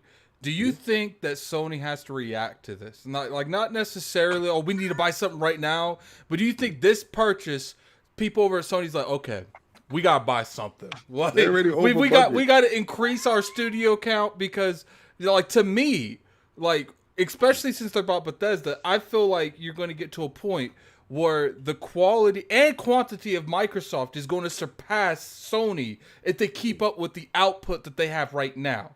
What do you think about that, Benji? Before I give it to Benji too, didn't Sacha also say they're still not done? Oh, they're not done. They're not done. But continue. Go ahead, Benji. I'm curious about Benji's thought process. Yeah, so to not go too insider info here, Sony has been shopping. Yeah, there are studios they are currently talking to and have been talking to. So the short answer is yes, they do need to respond. But it is something that they are actually right now currently trying to do. Right now, we are in a seller's market. There are a lot of studios that are going to be acquired over the next 5 years, all across the board. Microsoft's buying more, Sony's buying more. Will not be surprised if you see Amazon and Google buy some people. So yeah, we're in consolidation phase right now for the gaming industry. Doesn't mean like everyone's going to be bought. I see some people panicking, oh my goodness, there's going to be no one. It's going to go down to 3 companies. No, don't worry. It's not going to be like that. We still are going to have tons of massive publishers. There's going to be a lot of indie. There's going to be a lot of variety. But, we are in the middle of the consolidation phase right now. I see a lot of people talk about is that something in the future? No, it's happening right now. Microsoft by themselves have acquired so many. You have to remember the Insomniac purchase was not really that long ago in terms of time. We're in the middle of it right now, and it's not ending anytime soon. So if I was Sony, I definitely would swoop in and lock down those partners that you have a relationship with. I would be securing Kojima Productions. I would be securing Bluepoint. I would be securing Housemarque. These companies I would lock down, because here's the thing. If you don't, you do run the risk that someone else is going to. There's a lot. It might not even be necessarily Microsoft that would buy. Yeah, exactly. There's some big companies entering the gaming space right now with a lot of money. So I see it as one of those things, not like a panic buy, but securing. Hey, we have a good relationship, just like what happened with Insomniac. We're going to lock you down just to make sure someone else can't come in with a $7 billion paycheck and buy you out. So that's the thing. I think that's why this type of acquisition can happen right now, because like you said, the space is getting more and more crowded, whether it's with actual consoles, whether it's cloud, and we'll talk about Orion a little bit. It's the gaming space period is getting super crowded, and you have all of these companies have to look for differentiators for their product. So you're going to see Amazon purchasing. You're going to see Stadia purchasing. And it's the big 3 in traditional gaming have to be careful, because I think it's even more protecting from that than protecting from themselves, right? Yes. I know Phil has always really been about, kumbaya, we're all working together, this, that, and the other. Obviously, this move says something somewhat different, but at the same time, I do think that when they look at the impending sort of attack from Amazon and Google, you do have to sort of say, hey, we have to protect this space that we're in. This space you can say he says kumbaya, but if he doesn't look at you as a threat, it's very easy for him to put his arm around. You can play fun and games with your little kid brother. Oh my God. He looked at Nintendo and y'all laughed at him before, what? You're not looking at us as competition? No. If he's spending your whole budget in a burger deal, get out of here. You really don't really understand what he did. And that's you're not a threat. It wasn't hyperbole when he said we're not in competition with them. It really wasn't. And the crazy thing about it is that when you think about Insomniac, the Insomniac purchase, the Spider-Man in the Avengers, even the Final Fantasy 16 exclusivity, this dwarfs it all, and all of those things are cool, but it really does dwarf it in a way it's not in the same league. It's how you got Spider-Man, how good, nice for you, it's it immediately those moves felt like that to me. Like it's insane. It really is insane what this means. And you know, it's like I said earlier. It's like I'm with Benji. I don't think they had to panic buy, but I do think this is something they have to keep in mind going to next generation. They have to look at a couple of scenarios that they're like, okay, these people can come at any time and be like, yo, after you finish that game, here's $1 billion, you ours, you ain't theirs anymore. and you know, and I'm not even looking at Microsoft, I'm looking at Google, I'm looking at Amazon, and I'm just like, you know, Blue Point, they do a lot for them. They need to secure that company. You know, Kojima Games, I'm not about that with that Benji, but you know, that's fine. I still would, because here's the thing. Here's the thing. Even if Death Stranding wasn't a huge seller, they're a team that has proven they can make a AAA project. And I'm telling y'all, this kind of stuff is going to be so valuable moving forward. The thing is like, we don't really know how invested Google and Amazon are right now, right? We just don't know. Like, we know that they're trying some stuff out with Stadia, whatever. The risk you run with these companies is they have FU money. Yeah, they can come in if they want. You know, we don't know. We truly don't know how far they're going to go down this road. But if they want, they can buy anyone they want to. Exactly. So that's the risk you run. Is once the tech giants got involved, it's a whole different ballgame. It's a whole different ballgame now. And and the crazy part is, it's like I said, like Sony, they have to look into the future. They got to know that regardless if some of their studios have a better quality than everything Microsoft has, like the fact that they can pop out really quality games consistently a lot faster than Sony is going to eventually catch up to them. So they have to make that as equal as possible before going on. They can't wait like 2 years. Like I would expect within 6 months to a year, they'll announce they bought a studio, at least one. Like, because this isn't something small. Like, this isn't like they went to like an indie publisher and bought all those. They bought Bethesda. They bought ZeniMax. Well, ZeniMax, you get what I'm saying. No, you got to say ZeniMax. Oh my God, they technically bought Bethesda too. They bought ZeniMax that owns Bethesda. They bought the both. We both right. All right. No, I'm just saying. Everybody keep talking about a T-shirt. You keep talking about an outfit. You got to talk about the store. Okay. They went and bought the store. Fine. They did. Everybody want to minimize. See, this is what I know. That the Sony they bought all the stores in the mall. It. They didn't just buy one store. I get you. Yeah, but you know, the Sony contingent likes to minimize. They brought Bethesda. No, brother, they brought everything. They brought everything that you love. I don't like Skyrim, but you love Doom. Got that too. So you got to understand, they purchase everything. Everything is something in that box that you love, and you're never gonna get it. It's over for you. And that's what box. You better make sure that you go out there and get your Xbox Series S. Let's transition now. Let me finish one statement. Okay. You know, back when we were hearing about the WB stuff, I was excited about that.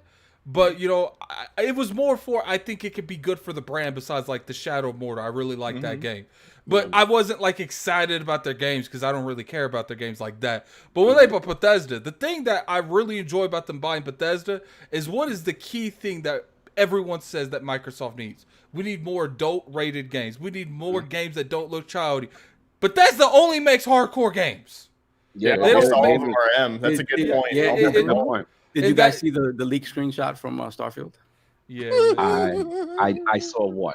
There's two. Yeah. There was technically two. And what I enjoy about this is, you know, they got these studios. At the end of the day, what I really mess with this is they have games that they don't have to rely on just Halo anymore. They got Elder Scrolls, which is arguably one of the biggest franchises in the industry. They got, you know, Fallout, which, you know, Fallout 4 and 76 kind of hit it a little bit for me, but it's still a very big contender. And they got Doom, which in 2 games, Doom has become one of the most dominant first-person shooters ever made. Let me even interrupt you with that. What's exciting about it is even towards if you want to make an argument and say, well, some of these franchises are on the decline, right? The issue that I like, the possibilities that excite me, is the fact that now Microsoft is adopting this strategy of all the studios collaborating with tech and ideas together. And that's something that Sony does so well. So just the idea of Bethesda. Even Todd Howard said it, like they're upgrading the Starfield engine. Like they had to make changes and stuff for next gen for what they want to do now. So what I like is the thought of Bethesda having a budget and being free to create, right? With this big powerhouse behind you back. Those things excite me as a gamer because let's be real, you know, we can sit here and we can celebrate, but there were some issues with some Bethesda games. And we gonna lie. They coming hot. They coming real hot. Like 4 or 5 years. We're gonna keep it up. But the excitement is now you've got, like King said, like you got Phil behind. He bought the ball. So it's like, okay, what do you need? Okay, do you need someone to help you with your water? Let me introduce you to Rare. You need someone that's gonna, help you with these specific aspects of AI or whatever. And it also works vice versa, right? Because we look at 343. We say, fam, you may need a little help with your engine. You need a little help with everything. Let's fix it all. Let me send you down the hall to id Software. and let me get you guys in the room. And you figure out how to do it. It's just the collaboration potential is so exciting as a gamer. It's so cool to see. And and like to King's last point, it's like it's delivering on the promise. Everyone wanted to know how truly committed is Microsoft. How true when you throw $7.5 billion on the table. That's a level of commitment the Xbox base needed to see, and that make you feel secure, make you feel happy in your purchase. Yeah, and I do think that's one of the biggest things people really need to bring up. I think that's why Japan doubled down. Is the fact that we might have collaborators we never would have had without this. I doubt we'll see a Halo and Doom collab where Master Chief and what's the dude from Doom called? The Doom guy. Doom guy. Oh, okay. Doom man. The Doom guy and Master Chief is as much as of an epic move that is. That just the sound of that on paper, which might not necessarily happen, but it can. 2 weeks ago that was completely unrealistic. Exactly. But before we go on to the next one, who's benefiting the most from this? Who? Rare and Sea of Thieves. They about to make so many cells, so many boats. So many boats. Yeah. You think about it because they add the Orion and all that other stuff. Yeah. Let's get these super chats. Can I get in one really quick? Please I just wanted to say something that caught my eye to piggyback off all the tech talk we were talking about there for a second, where people could like share stuff with each other. I sent a tweet out like a little bit after I processed everything, and I was like, wow, this opens up idTech 7 for Microsoft's first party studios. idTech 7 is an amazing engine. Anyone that's played Doom Eternal, it looks amazing, it runs amazing. Imagine Halo ran on that. The thing that caught my eye, I sent that tweet and Aaron Greenberg liked it. And I was like, that's what's happening. I'm like, all right. We're getting some idTech games. Benji, remember when I said that 343 might throw out that slipstream engine, and everybody was like, "Nah, King, they invested money into that situation." Well, that 500 million don't look as much as 7 billion now, right? What? Just out of curiosity, what studio would you want to use that engine? 343. Yeah. Well. Okay, I would love to see a Halo spinoff because I think Infinite's too late in development. Absolutely. But a Halo spinoff on the idTech 7. ODST2? Oh my God. ODST2. Oh, could you imagine? Yeah, ODS Part 2. Or you let the dudes that did Deathloop, you let them do that because because we're not even talking about a King. Yeah. They have a Japanese studio now. Yeah, we're gonna get into that. They have people that make the evil within. Oh my God. They have the people that make the evil within. Yeah, and they needed that right there because from what we know, what we've been hearing is the Silent Hill rumors. Right. Now, could you imagine if they tell Tango, check it out, make this straight up, this is the specs, dazzle us. You don't have to worry about anybody else except for PC and our other spec. And we're going to get into that because Digital Foundry did exactly what I asked them to do.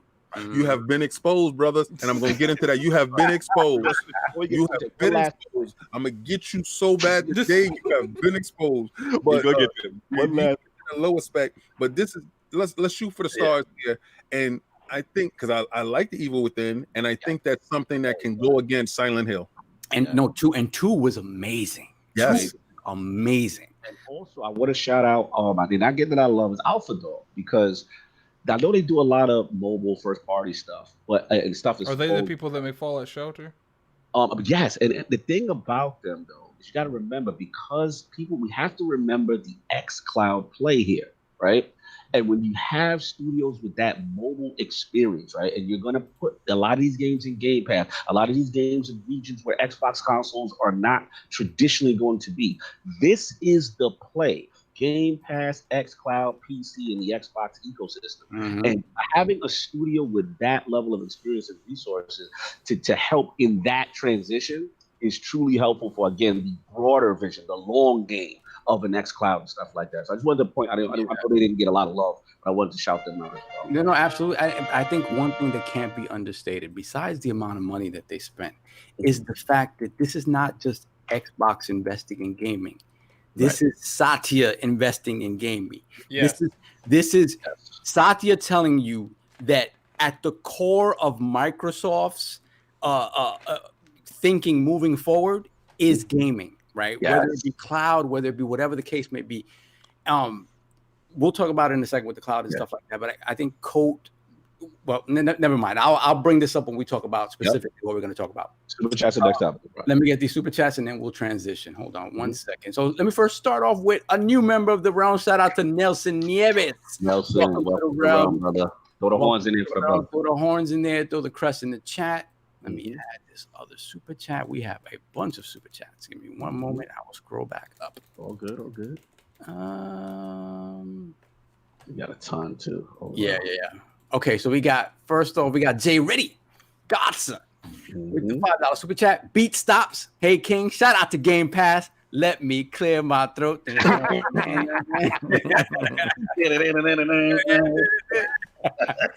And we got Smitty Smith with the $5 super chat. Chris Hart, Microsoft owns ZeniMax so they can put whatever games they want in Game Pass. Men do what they want, boys do what they can. Xbox players are in the streets right now. Oh my God. Shout out to Christopher Hart because he's getting rained on in there in that chat, man.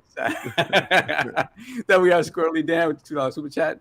PDMOS, just cut the grass, no more snakes in the yard. Yeah, that's it. That's how you handle it. Just burn the yard down. You have no more snakes.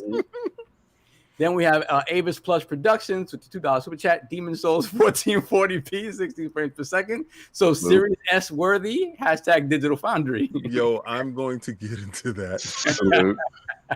Then we have the original next level gaming with the $5. Stinger. Stinger in the building. Phil sat at the table with the head of ZeniMax and said, I'm going to write a number on this napkin and slide it over to you. It does feel like that. Like he handed him the blank check and said, fill it out yourself. Like it's crazy. Smitty Smith with the $5 super chat. Xbox put the meat on the table. Now you PS fanboys got to eat this. Oh man. Jesus. Graphic. The Book of X. I don't know where that scripture is, but it's in there. Then we have JD Gamer with the $5 super chat. With Microsoft's next purchase, they will have more studios than Sony, Nintendo, Stadia, and Amazon combined. Looking at the who wins now. Yeah, I mean, they brute force that one. Yeah, for sure.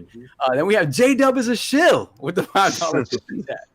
Sony's pockets aren't deep enough. They can't afford a purchase like that. Microsoft buys at 5-star restaurants. Sony buys off food carts. Wow. The chat is real messy today. Very messy. Then we have Crazy Horse with the $5 super chat. The way things are going with the cloud gaming with Amazon, Google, and Tencent, Microsoft might buy Sony to save them. Microsoft might buy Sony to save them. It might be. Hilarious. Sony, I mean, Sony made the I believe the proper bet in going with Azure, so I think they're safe in that regard, maybe. And we have JD Gamer with the $5 super chat. We got Satya out of here saying they're not done. Who's next? Asobo, IO Interactive, Techland, People Can Fly, Sega, Konami, Square Enix, buy them all. Yeah. Goldberg.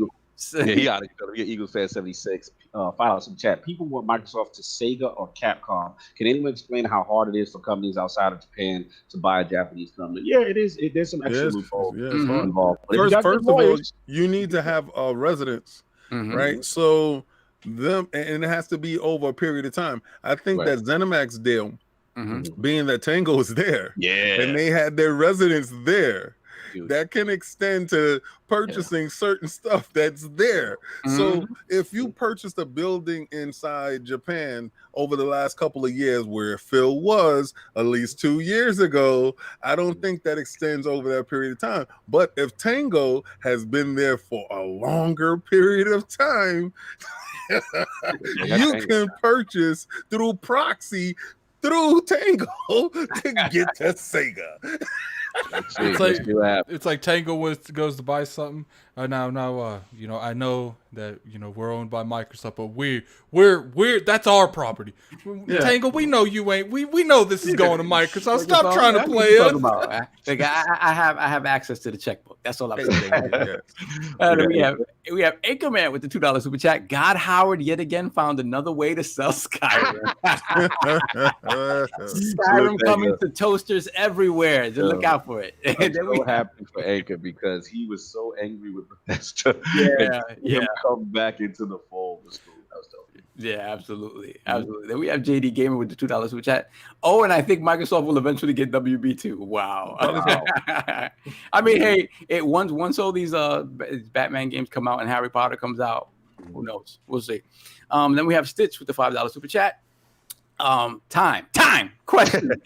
In your opinions, which game is bigger, Spider-Man or Elder Scrolls? Spider-Man. I don't know. I would say Spider-Man, but that's a Benji question. I think the hardcore in me is Elder Scrolls. The hardcore in me is Elder Scrolls. Benji in the gaming scene, I think it would be Elder Scrolls. I would say Spider-Man. What'd you say? Okay, so it just depends. If it sees it's really actually kind of hard because it's been so long since Skyrim. So it's hard to know exactly what Elder Scrolls 6 is going to perform like, especially we'll get into the exclusivity. But if it's just on Xbox and PC, it makes it a little bit more interesting. But here's what I can say. Skyrim is literally the best-selling single-player RPG of all time in the history of the world. No game has ever sold more that's a single-player RPG. I didn't know that. Wow. We're talking tens of millions, like multiple tens of millions of units sold. So Skyrim is way bigger than Spider-Man, way bigger. But will Elder Scrolls say, it's hard to know if 6 will perform like that. But I would say the potential is there to be bigger than Spider-Man. When Skyrim being, so long ago, it makes it harder to compare. But potential. Benji, do you? Let me just ask a quick question. Do you think Skyrim supplant, now that Microsoft has acquired them, does that supplant as the number one IP overall underneath the Xbox Game Studio banner? If Elder Scrolls is console and PC exclusive and it is received well, it is bigger than Halo, yes. Woo! Unless Halo multiplayer going free to play takes off, but people don't actually realize like how big Skyrim was. Like it dwarfed everything. Yeah, I mean, it became a verb. Like it became. but who knows what Elder Scrolls 6 is going to be like? You know what I mean? It was so popular, they felt they felt the demand to re-release it like 6 times. So. Right. That's what I mean. It's like, who knows if Elder Scrolls 6 will perform anything like that? But if it does, I mean, the potential's there to be enormous. Yeah. Okay. Do we have next up Bravo D3 with the $5 super chat? Benji, do you think hypothetically Take-Two/Rockstar are safe, or is this even something like GTA and NBA 2K not safe from Microsoft, Amazon, Google, or Sony? Ooh, so that is a lot tougher to acquire because their market cap is going to be way above even what Bethesda. Bethesda was privately owned, so we didn't technically know how much they were worth, right? There was a lot of ideas, there's a lot of things like that, but when you're not a publicly traded company, it's harder to assess an exact value. But Take-Two, Rockstar, all that, they would be way more expensive, and we've already seen $7 billion being huge. I would say those companies, Microsoft, Amazon, Google, they have the money to do it. The question is once you get to the really big publishers, the EAs, the Activisions, is the investor's going to approve that? Yeah, you're talking some giant purchases. I mean, EA probably alone, 30-40 billion. Yes, EA alone, their market cap is like 38 billion, and that's just the market cap. So you're going to have to pay more to actually acquire. So the biggest publishers, you know, I would say there are other publishers that potentially might be bought. Someone like Techland, some of these other ones are potential, but like the giants, I don't see that happening just because we're talking an enormous. I mean, it would dwarf the 7 billion. It would be by far the biggest purchase. So. That way he would become King Phil. That would be next level. That would be if we see someone by someone like that, we're into God. Next level. Yeah. God like Phil. Super Saiyan Phil. All right, next up we have Victor Allison with the $2 super chat. Xbox did the He-Man with Bethesda. I have the power. Yeah, we have 700 people in the chat. Wow. Hit them likes, baby. Hit them. Y'all all here to see Benji Sales. Listen, man. Listen, respect, like, follow, and definitely listen to what he has to say. God bless. Thank you, King. Thank you so much. That's so kind. Yo, I mean, I love being on the show. Numbers went up. The numbers went up. Dude, definitely for that's fantastic. For people not following this man on Twitter, there's his Twitter. Go follow him. I appreciate it, guys. I love this. Is my second time on the show, and I love it. It's so much fun. Much appreciated. Thank you, brother. Thank you. We have next up Restored Hades with the $10 super chat. Ever since Phil walked across that stage at the VGAs and announced his generation of Xbox, you got World Breaker Hulk now, and now you're afraid of the power. I hope you bend the knee. Who did that for you? Then we got P. Diddy Papa Diddy Puff with the $2 super chat. That name's hilarious. They better leave Craig alone. You see what happens. Yeah, you bully someone and look what happens. Look what happens. Then he gets brolic. That's what happens. He gets brolic. Then we got Squirrely Dan with the $2 super chat. King and I are going to both be playing Doom on October 1st. Listen, Yo, at the start of the year, King said, I'm going to play it when it comes out on Game Pass later this year. Y'all didn't believe me, but I do feel have my back. But I'm going to tell you something, Squirrely. This tattoo on my chest said, I won't play with you. You did this to me, Squirrely. You did this to me. No, that wasn't Squirrely. That was Wilmy. Or was it Squirrely? No, it was Squirrely Dan. Squirrely, listen, first of all, give Squirrely the one that incited it. Yo, listen, put some respect on Squirrely damn name. Okay, I know exactly who pulled that trigger. It was Squirrely Dan who pointed the gun in my direction. It was Squirrely Dan. Now he won't be all friends. Squirrely, it's like that meme. Squirrely has like the rocket launcher, and Wilmy's loading it. He's pointing Wilmy to the right direction. Yo, definitely a Squirrely. Definitely on the first. Yes, sir. Then we have Nelson Nieves with the $2 super chat. I'm an Xbox fan, and Luna is more concerning than PlayStation. Yeah, of course. We're going to get to that. Then we have Random Citizen with the $5 super chat. How many studios does it take to fix Craig's face? I need to know. Damn it, I thought JD Gamer was next. Savagery. Did I miss JD Gamer? Yeah, it was JD Gamer with the $10 super chat. Reed, are you there? We got a $10 super. Oh, okay. Go ahead. We got a $10 super chat from JD Gamer. Microsoft is about to do a PS. What they did to Sega, Sony used the fact that they were the bigger company to bully their way into the gaming. Now it's their turn to burn, and Sega can't wait to watch. Oh, that is kind of true. All right, then we have Dizzy next, right? We got Dizzy with Nelson Nieves that joined the realm. We already got him. I got that first. Yeah, I got that. We have Dizzy with the $5 super chat. They got Mikami, the horror gaming godfather. Facts. Tango, the man who brought us Resident Evil, Evil Within, Ghostwire Tokyo, Mikami greater than slander. He going in. All right, let's go. I love horror games, so we better get a horror game from Tango. We better. You know what, Dizzy? I think you're on to something, man. I think you're on to Shout out to Dizzy. And I think we on to that last super chat. No, we got a few. We have Nappy Boy with the £2 super chat. It can't handle the Halo Infinite scale. That is true. I mean, realistically, Tech is sort of built for closed, like corridor shooters or whatnot. So so that's why I was saying a spin-off. Yeah, exactly. Like a spin-off. Let's spin it off. Let me get this next one. I know what Anchorman. Shout out to Anchorman for being petty and messy with our old school fanboy wars. He says, $2 super chat. Question: does this confirm Bethesda is greater than Bungie? Bethesda's always been greater than Bungie. I'll be the first to admit this acquisition by far destroys any idea of a Bungie acquisition. Even I, as a Bungie fan, will tell you they were bugging out when I heard what the rumored price they were asking. That price is crazy when you ask it for that price. This Bethesda is the perfect. But maybe they can come to a happy medium, and then that whole thing falls to the wayside because, I do believe Destiny has outperformed Bethesda. Yeah, but here's my thing. They don't even need to make the deal, in my opinion, because Destiny is their big franchise. They already got a sweetheart deal so what right you're now. trying to say right now, if you got the milk, don't buy the cow? Bro, what type of stuff is this? Listen, King. It's like that ex-girlfriend. Y'all got friends with benefits relationship. No. Okay, listen. Let me tell you something. I didn't like it. I didn't like it when she was sleeping around. I didn't like it when she was. I had to get second meals later. I did not like it. She bringing that Beyond Light, that Shadow Keep is all in Game Pass, brand new day and date. She ain't doing that on the other side. How long does the second honeymoon stick around? I really think we need to lock her down.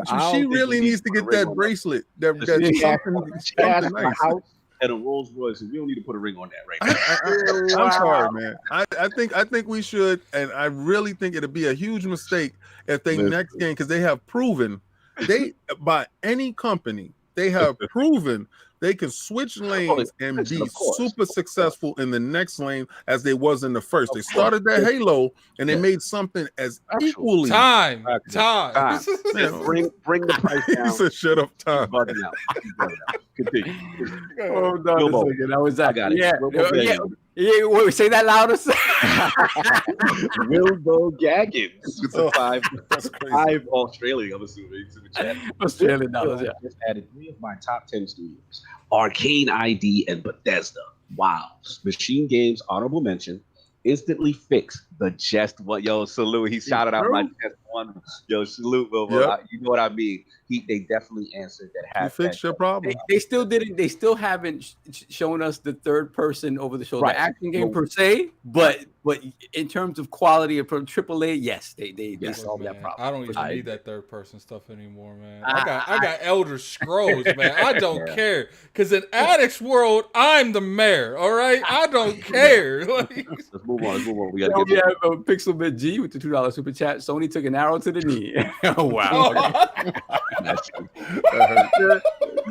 Wow, I find that really funny. Because that's a Skyrim joke. I know. Then we have JD Gamer with the $2 super chat. Microsoft could buy THQ Nordic. That's big. Yeah, THQ Nordic has like 1 million in studios now. So yeah. Okay, we're on the last one right now. All right, we have Harry Balls with the $2 super chat. Ben, that's his name, man. Benji. Can Sony buy Capcom or Square Enix? No. Can they? Probably technically. Will they? No, I don't think, because here's the thing, like Sony is actually sitting on a decent amount of cash on hand, but whenever you look at it, like, okay, $7 billion is a lot of money, but for Microsoft, it's not. So like for Microsoft, $7 billion is whatever. That's, we can just throw $7 billion around whenever. For Sony, if Sony was to spend that kind of money, it's a much more massive chunk of the money that they have. Microsoft buys that. Well, okay, we won't get drinks for a couple years. Sony buys us like, yo, we can't eat, we can't pay anything. It's something flops. Yo, Benji, it's like they PlayStation 5. So it's either all power or like Microsoft. It's like King said, man. That's a slush fund. If Sony went out and made that kind of acquisition, that is their nest egg. That's ramen noodles for the rest of the year. That's the ramen noodles. So what I'll say, Ken throwing fireballs in the hallway to keep everybody warm. Yeah, Benji. So just what I'll say is I do think you're going to see Sony buy some developers. Keep in mind, we know that they were in the bidding to acquire the company behind Warframe, Leilu. They were bidding up to $1 billion. So a lot of money, not the $7 billion Microsoft was doing, but up to $1 billion. So we do know Sony is willing to spend quite a bit. So I do think you're going to see some studios acquired from Sony, but I don't think you're going to see anything like a Capcom or a Square, like an actual publisher. I think that's just too much.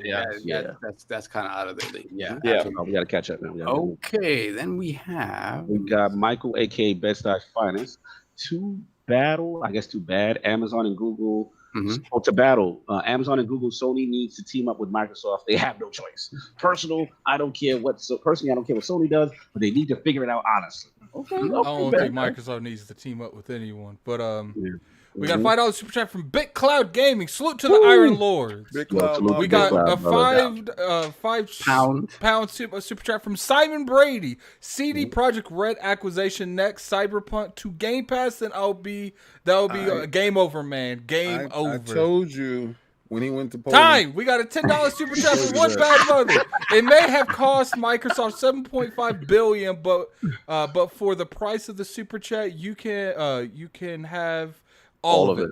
Who did that for you? Great show, my friends. And then let's put the logos in there for Mexican Zoidberg. Definitely butchered that. Zoidberg. Look, man.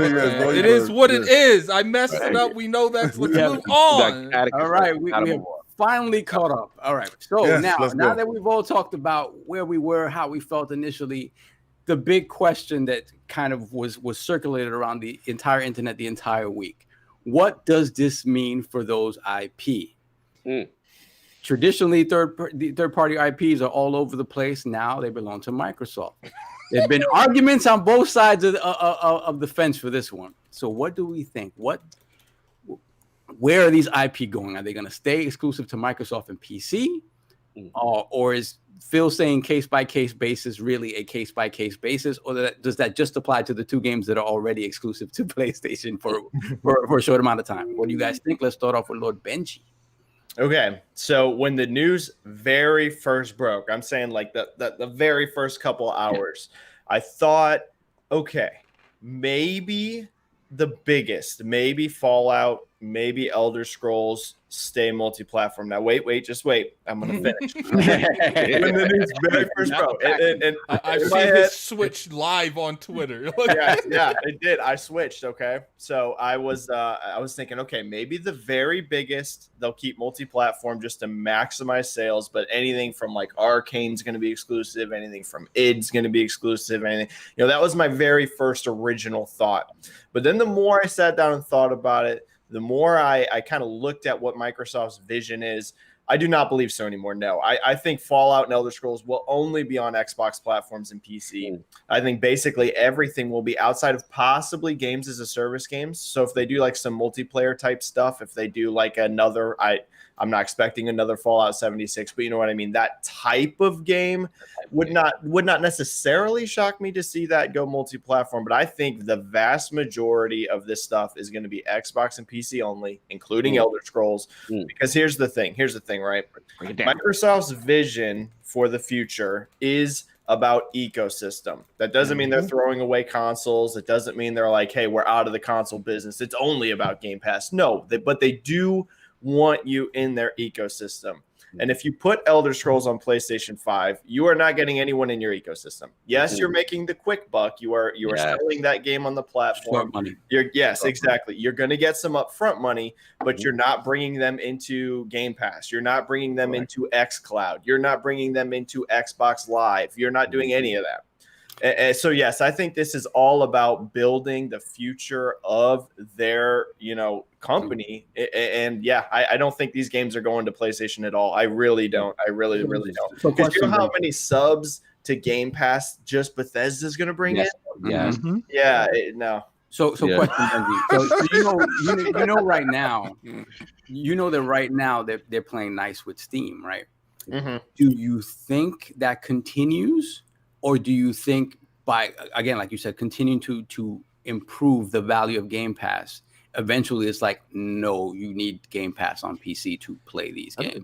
I think they're staying on Steam. Yeah, I think they're staying on Steam personally, just because they've seen so much success there. And I think Microsoft doesn't see Steam as a competitive platform since it's still PC. I mean, it's still kind of all in their wheelhouse. So Steam specifically, I do think you're going to still see their games there. I just think they're seeing too much success with it. With PlayStation, it's a little bit different to me than Steam, because at least, like I said, PC is, and Microsoft's evolved beyond just a Windows business, but it's still all in their wheelhouse.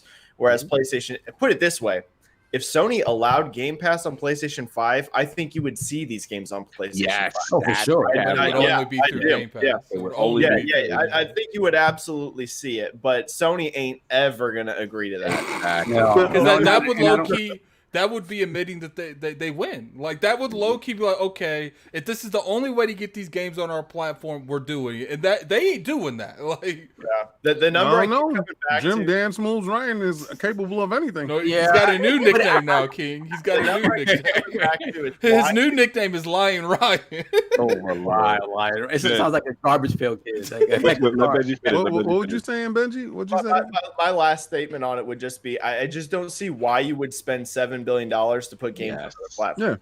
I just don't see. At the end of the day, when you think about it, it's like, why are you spending $7 billion to just put the game on competitors? You know, I don't really get that. And to your point, to double down on your point, Ben, you make a fantastic point, is that when you look at the other deals, for example, look at the EA situation, right? And EA came into Game Pass, but the reality is, right, those weren't if you're going to pay $7.5 billion, right, right, the reality is it's ownership, right? There's control of what's going on here. And if it was just about Game Pass and people saying, well, they'll miss out on the Sony money and so on and so forth, then they would have paid less to get that kind of a relationship, right? Exactly. So that's the difference. You have to look at how these things play out. And I know we're going to get into the whole fanboy stuff. But I want to play devil's advocate. I've never done that before. I want to do this one time. The Sob hat. Now, there's a lot of people that I see out there that it's actually a genuine thing. That, look, sure, it would be cheaper to do that on a game-by-game basis, which is ironically what they're saying about these games. But what they're saying is, if you buy the whole thing, you don't have to do that game by game. You can put them all Game Pass day one and on the competitor's platform, and like you can do Elder Scrolls 6, Starfield. You can do it from here going on. You don't have to just do it game by game. Well, the thing is, and it's that double standard, right? When Sony does it, there's less of a pushback on it. When Microsoft does it, we saw what happened with Rise of the Tomb Raider. We saw when you do it piecemeal like that, Microsoft is always going to take a lot of heat because the perception is they're not the market leader. How dare they try to do this, right? So what do you do to respond to that? Like King said, you buy the whole mall. You don't buy the outfit, you buy the mall. And then the argument is moot at that point because it's like they did exactly what they needed to do to control every aspect of that conversation. Right. Is it a crazy move? Yes. But for them, it's necessary to control that because I think if they go game by game to these other publishers and say, hey, I want this exclusive. I want to buy this. I want it for a year, 2 years, whatever. I think that conversation goes less smoothly with Microsoft than it does with Sony because they'll look at Sony and be like, you're the market leader. Cool. I'll give you this game for a year. With Microsoft, they might have been like, I don't really see the benefit to putting it on your platform. And again, it's sad, but that is the case. That's what it feels like the case is. So they did what they needed to do is just buy them outright, and we control the entire narrative. That's it. Sorry, you go, Benji. Oh, I was just gonna say, and here's the thing: the other part about making it exclusive, it's like Sony is going out and spending money to lock down exclusives to their platform from third parties. We already have seen some announced like Final Fantasy 16, and there's going to be more. Here's the thing, like whether you view Sony as competition or not, however you're going to say it, you know, they're going out and they're locking down exclusives. Why would you not take the IP that you own, that you spent all this money on, and also lock that down as exclusive because your competitor is going out there and doing exactly that. So it makes no sense to me. You don't owe them anything in that regard. Right. And then we have to, I want to say one last point with the addict say with case by case, right? The thing is this is, because I see a narrative saying the reason why they have to put it on PlayStation because they don't want Microsoft's going to be viewed as the enemy and they want to be the nice guy here. Here's the reality. This is big business, right? And at the end of the day, when you look at the words case by case, where in my opinion that applies to is things like Elder Scrolls Online, right? Fallout 76, where these are MMOs who have established communities in in PlayStation games. So and not to mention the other company makes mobile stuff. Right. So. Microsoft won't be evil in that regard and cut off the PlayStation 5 for community in those games because those are existing communities, almost like a Minecraft. But when you're talking about these single player, these IPs that are now being developed, you best believe for 7.5, They want to control them all. They want to control, like Benji said, putting it into their ecosystem. The best way to get people into the ecosystem is not just a $70 quick upfront money where Sony's going to take, 30%. You know what I'm saying, off the top. They want you in that reoccurring Xbox Game Pass subscription. That is more valuable to them than short $70. People have to get this out of their head. And to the last point with the narrative is just that, look, this is a business. Sony has been doing this for a long time, and rightfully so. They brought up cachet in the brand. And Attic, we've had this conversation before. I didn't see people crying when Street Fighter V, arguably the greatest fighting game of the generation, it was exclusive to that platform. Right? This is just business. You're trying to get people into the ecosystem. That's all this is. The play has always been Game Pass. It's always been the play. If you're trying to grow your ecosystem, there's no way he's gonna force them to bend the knee to Game Pass in some way, shape, or form. I'm of the mind at this point, the argument that you can only get one platform is kind of moot. Even considering some dudes can't afford that, man. Nah, bro. But now we're gonna have to pick and choose now, baby. Now, baby. I don't buy it anymore, King. No, I buy it. I've seen dudes go shopping. I buy it. Listen, let me tell you. Now, enough of this. You reap what you sow. Before you go on your rant, because I know it's going to be a minute. We have a couple. He said before it's going to be a minute. When King goes on his rant, that's probably going to end the whole segment. So I want to get my bars off before King goes home. Do we have any super chats we want to get through? Let me get these real quick. Did we get one bad mother? It may with the $10 super chat, it may have cost Microsoft $7.5 billion, but for the price of this super chat, you two can have it all. We got that. We have Baron. Oh wait, Baron with the $5 super chat. If Sony does not double down on PS Now in 10 years, they will become the like Sega and make games only. We're seeing gaming Netflix versus Blockbuster. Let me get this Kid Smooth. We got a $10 super chat from Kid Smooth. Temper Steam only started getting Xbox first party games after agreeing to let Steam users log into Xbox Live to access the games. Steam ultimately did that because Epic was securing a lot of content, and that is true. And I think that's one of the reasons you saw EA go back on there, because it forced Steam to be realistic that, okay, Epic is not playing. I need to actually play nice. Yeah. So let's go to. I think for the most part, it seems like we're all sort of in agreement that these aren't going anywhere. Still got more. We got three more. Let me get P15. 1553D1 $5 super chat. Not Game Pass to PlayStation, xCloud to PlayStation. PlayStationers can already play on their phones and hook that up to the TV. xCloud on PlayStation takes out that phone and gets subscriptions. Okay? Yep, that's right. All right, so let's do these last super chats, and I'm gonna say something before we pass off the key. We have Shiloh with the $5 super chat. Heard that Phil went to the store and bought some Reese's for $7.5 billion. Then he decided to give one of those cups to Jim Ryan. We got Smitty Smith with the $5 super chat. This is big business. $7.5 billion. Do not care how you were viewed. To hell with your feelings. The Book of X. I agree. Oh my God. Then we have Michael, a.k.a. Best Size Finest, $2 super chat. Doom Eternal and Game Pass next week. Thank you, Phil. Hello. What I want to get his bars off though. What I want to bring up is we already have examples of this. I understand people like bringing up the Minecraft thing, and I get to a point. I can understand people's point with, okay, Minecraft was a multi-billion-dollar thing.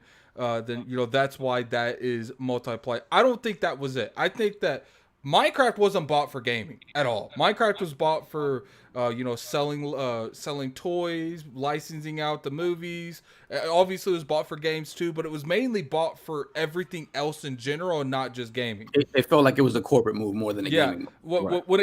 Let's go back a couple years to when they bought all those studios. All right, that was a lot of money too. People act like that was chump change. No, that was a lot of money. Yeah, that's a big acquisition. And I'm assuming that was over $1 billion too, at least over $1 billion, because I was told it was rumored that they spent like $400 to $600 million just on Playground Games. So let's look at that scenario. When all that stuff came out, we had the Outer Worlds. The reason that these games weren't exclusive is because they had a third party deal that was not part of that company that was a publisher. That's not the case here. They bought the whole publishing license. Like, okay, then, you know, after that came out, my question to everyone that wants to use that scenario is Avowed. Is that an exclusive? Yes. Right. Hellblade 2, is that an exclusive? Yes. I mean, Grounded, that's an exclusive. Bleeding Edge, that's an exclusive.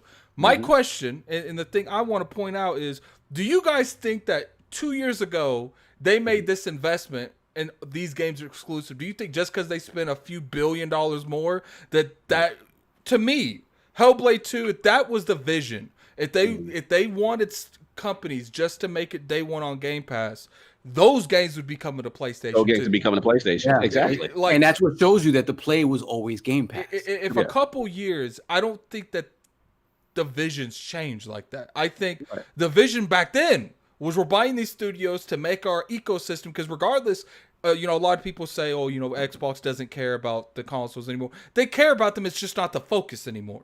Exactly. They know that the Xbox is still, the Xbox is a device to get to their ecosystem. Exactly. They're focused on the ecosystem, but they still want to sell consoles because it gets you to their ecosystem. Yes, I understand. I think the Xbox anything to PlayStation conversation only happens when there's no box that they're selling you. And as long as Phil's in charge, he said that's not happening. So I don't see that happening. So to kind of expound on what you guys have been talking about, especially to the super chat that talked about the Game Pass, not Game Pass to XCloud to PlayStation, but XCloud. I got to give a shout out to Colt Eastwood, because Colt put up a video that was he simplified it for everyone that has this argument about no, they're going to PlayStation. This is why. He basically took a circle chart, a pie graph, right? 100% of the gaming sort of companies. And he divided it up, right? He basically divided it up into 3 sections: mobile gaming, console gaming, and PC gaming, right? And he highlighted all the aspects where Microsoft is trying to take it for someone who does artwork and stuff. That took that man hours. Yeah, well, he simplified it in such a way because he highlighted in green all of the areas that Microsoft is trying to touch with all aspects of their ecosystem, whether it be Game Pass, whether it be xCloud, everything he's trying to touch. When you look at that and you take out the 100, 12, 15 million PlayStations in the console gaming space, it is a very small number compared to what they can reach as a whole with their ecosystem as it is.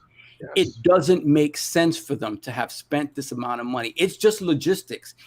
Honestly, there really is no argument to be made. Right. It's just logistics. It's just logistics. The reach that they have with xCloud and with Game Pass and with just the PC market, it allows them to penetrate the mobile market, the PC market, and continue to grow their market share in the console market. So it doesn't make sense to sort of, if you want to talk about diminishing properties and diminishing the sort of the wealth of your properties or the value of your properties, put those games on PlayStation. That would do that. That would do that. So it's not happening, guys. It's just not happening. So last point too, before I get King and everybody, is that you made a good point, Saul, in the sense that you also have to understand the console market. There's a ceiling.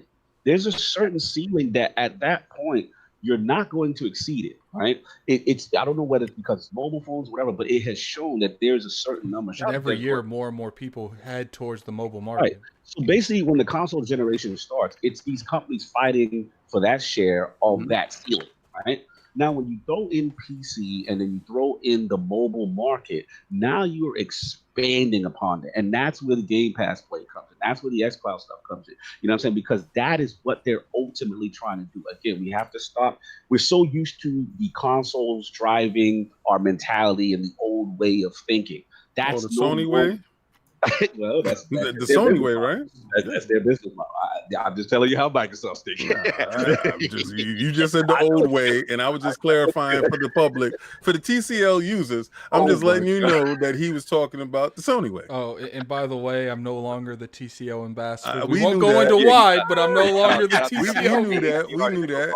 Shout out to that HDR in your eye. We're not talking about that. Shout out to 1,000 nits, baby. 1,000 nits. Looking time. That's pretty much what I wanted to say. It's just that it's a different way of looking at it. But let me give it more to I think King's up. Yes, sir. Lord King, floor is yours. Like I was saying, you reap what you sow. Like I was saying, you reap what you sow. What's good for the goose is good for the gander. You were having such a good time. Exclusives, baby. Exclusives drive the market. Exclusives is the reason we purchase. Well, now, brother, put your money where your mouth is. Because exclusives is the reason why you will have an Xbox. So, King, what happens if someone comes up and asks you? I don't care what they talking about. If you don't have an Xbox right now, something wrong with you. He gave you 7 billion reasons why. Oh, he said, who? Doom? What? Because at first you heard Destiny. I don't care about Destiny being in Game Pass. How about Doom, though? How about that Skyrim, though? You Fallout boys, right? How you about to do Fallout boys? How y'all doing over there? So all that Street Fighter stuff. Remember that I had to purchase a PlayStation 4 to play Street Fighter. Thanks. I had no choice. And y'all was sitting there loving it because, exclusives make you purchase. Well, guess what? Guess what? And he made something just for you. He made because you got that gigantic box. You got that big heater that you have right next to your TV. He put a nice little small joint that's going to be right nicked in the way. You can hide it from your friends. Play. So what you can do is you can hide the console. You can make people think that it's a PlayStation, and you can pull your controller out when they're not watching, and you can play your Xbox. Listen, Sony fans. I'm giving you exactly how you're going to get it done. So when you go to the store, make sure you got on your COVID mask. Oh my God. Make sure you got on your hat and your glasses. Oh my God. Just like this. You're going just like this. And you say, yo, let me get that S. Yo, you know why you gonna say let me get that S? Because you're a TCL dude. So we know how you move. So you're gonna go get that S. And listen. The Series S is just as good as your PlayStation 5 because Digital Foundry just exposed you dudes. 1440p is down for you. So listen. Oh my God. Now that we understand what you need, you want to get your Skyrim on, you want to get your Doom on. Remember, exclusives is the reason why you buy. So you have no choice. Now, all that, please, kind sir, please Doom on my PlayStation 5. No. No, Tiny Tim, there will be no soup for you. Oh my God. I knew he was gonna go crazy. You know he was gonna go in. This is where all the needs. I got DHL. They just hit me up right now. DHL just hit me up and said, "Yo, King, your need delivery is coming this week." And I said, "Thank you. I got boxes and boxes of needs, and I might need some of your Sony guys to help me put them in." Oh, you can't help me because you ain't got no needs. King, I just got one question for you. Who did that for you? Who did that for you? I've never been so happy to be so right.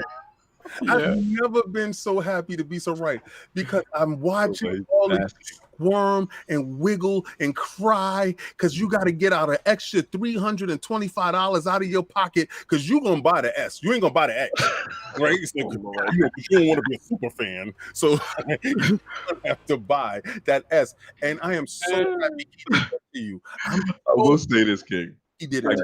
I gotta give you your moment because the funny thing is, we were told, right, from a certain base that, look, Sony treats their customer like VIP. So Sony does these things and makes these moves and exclusives.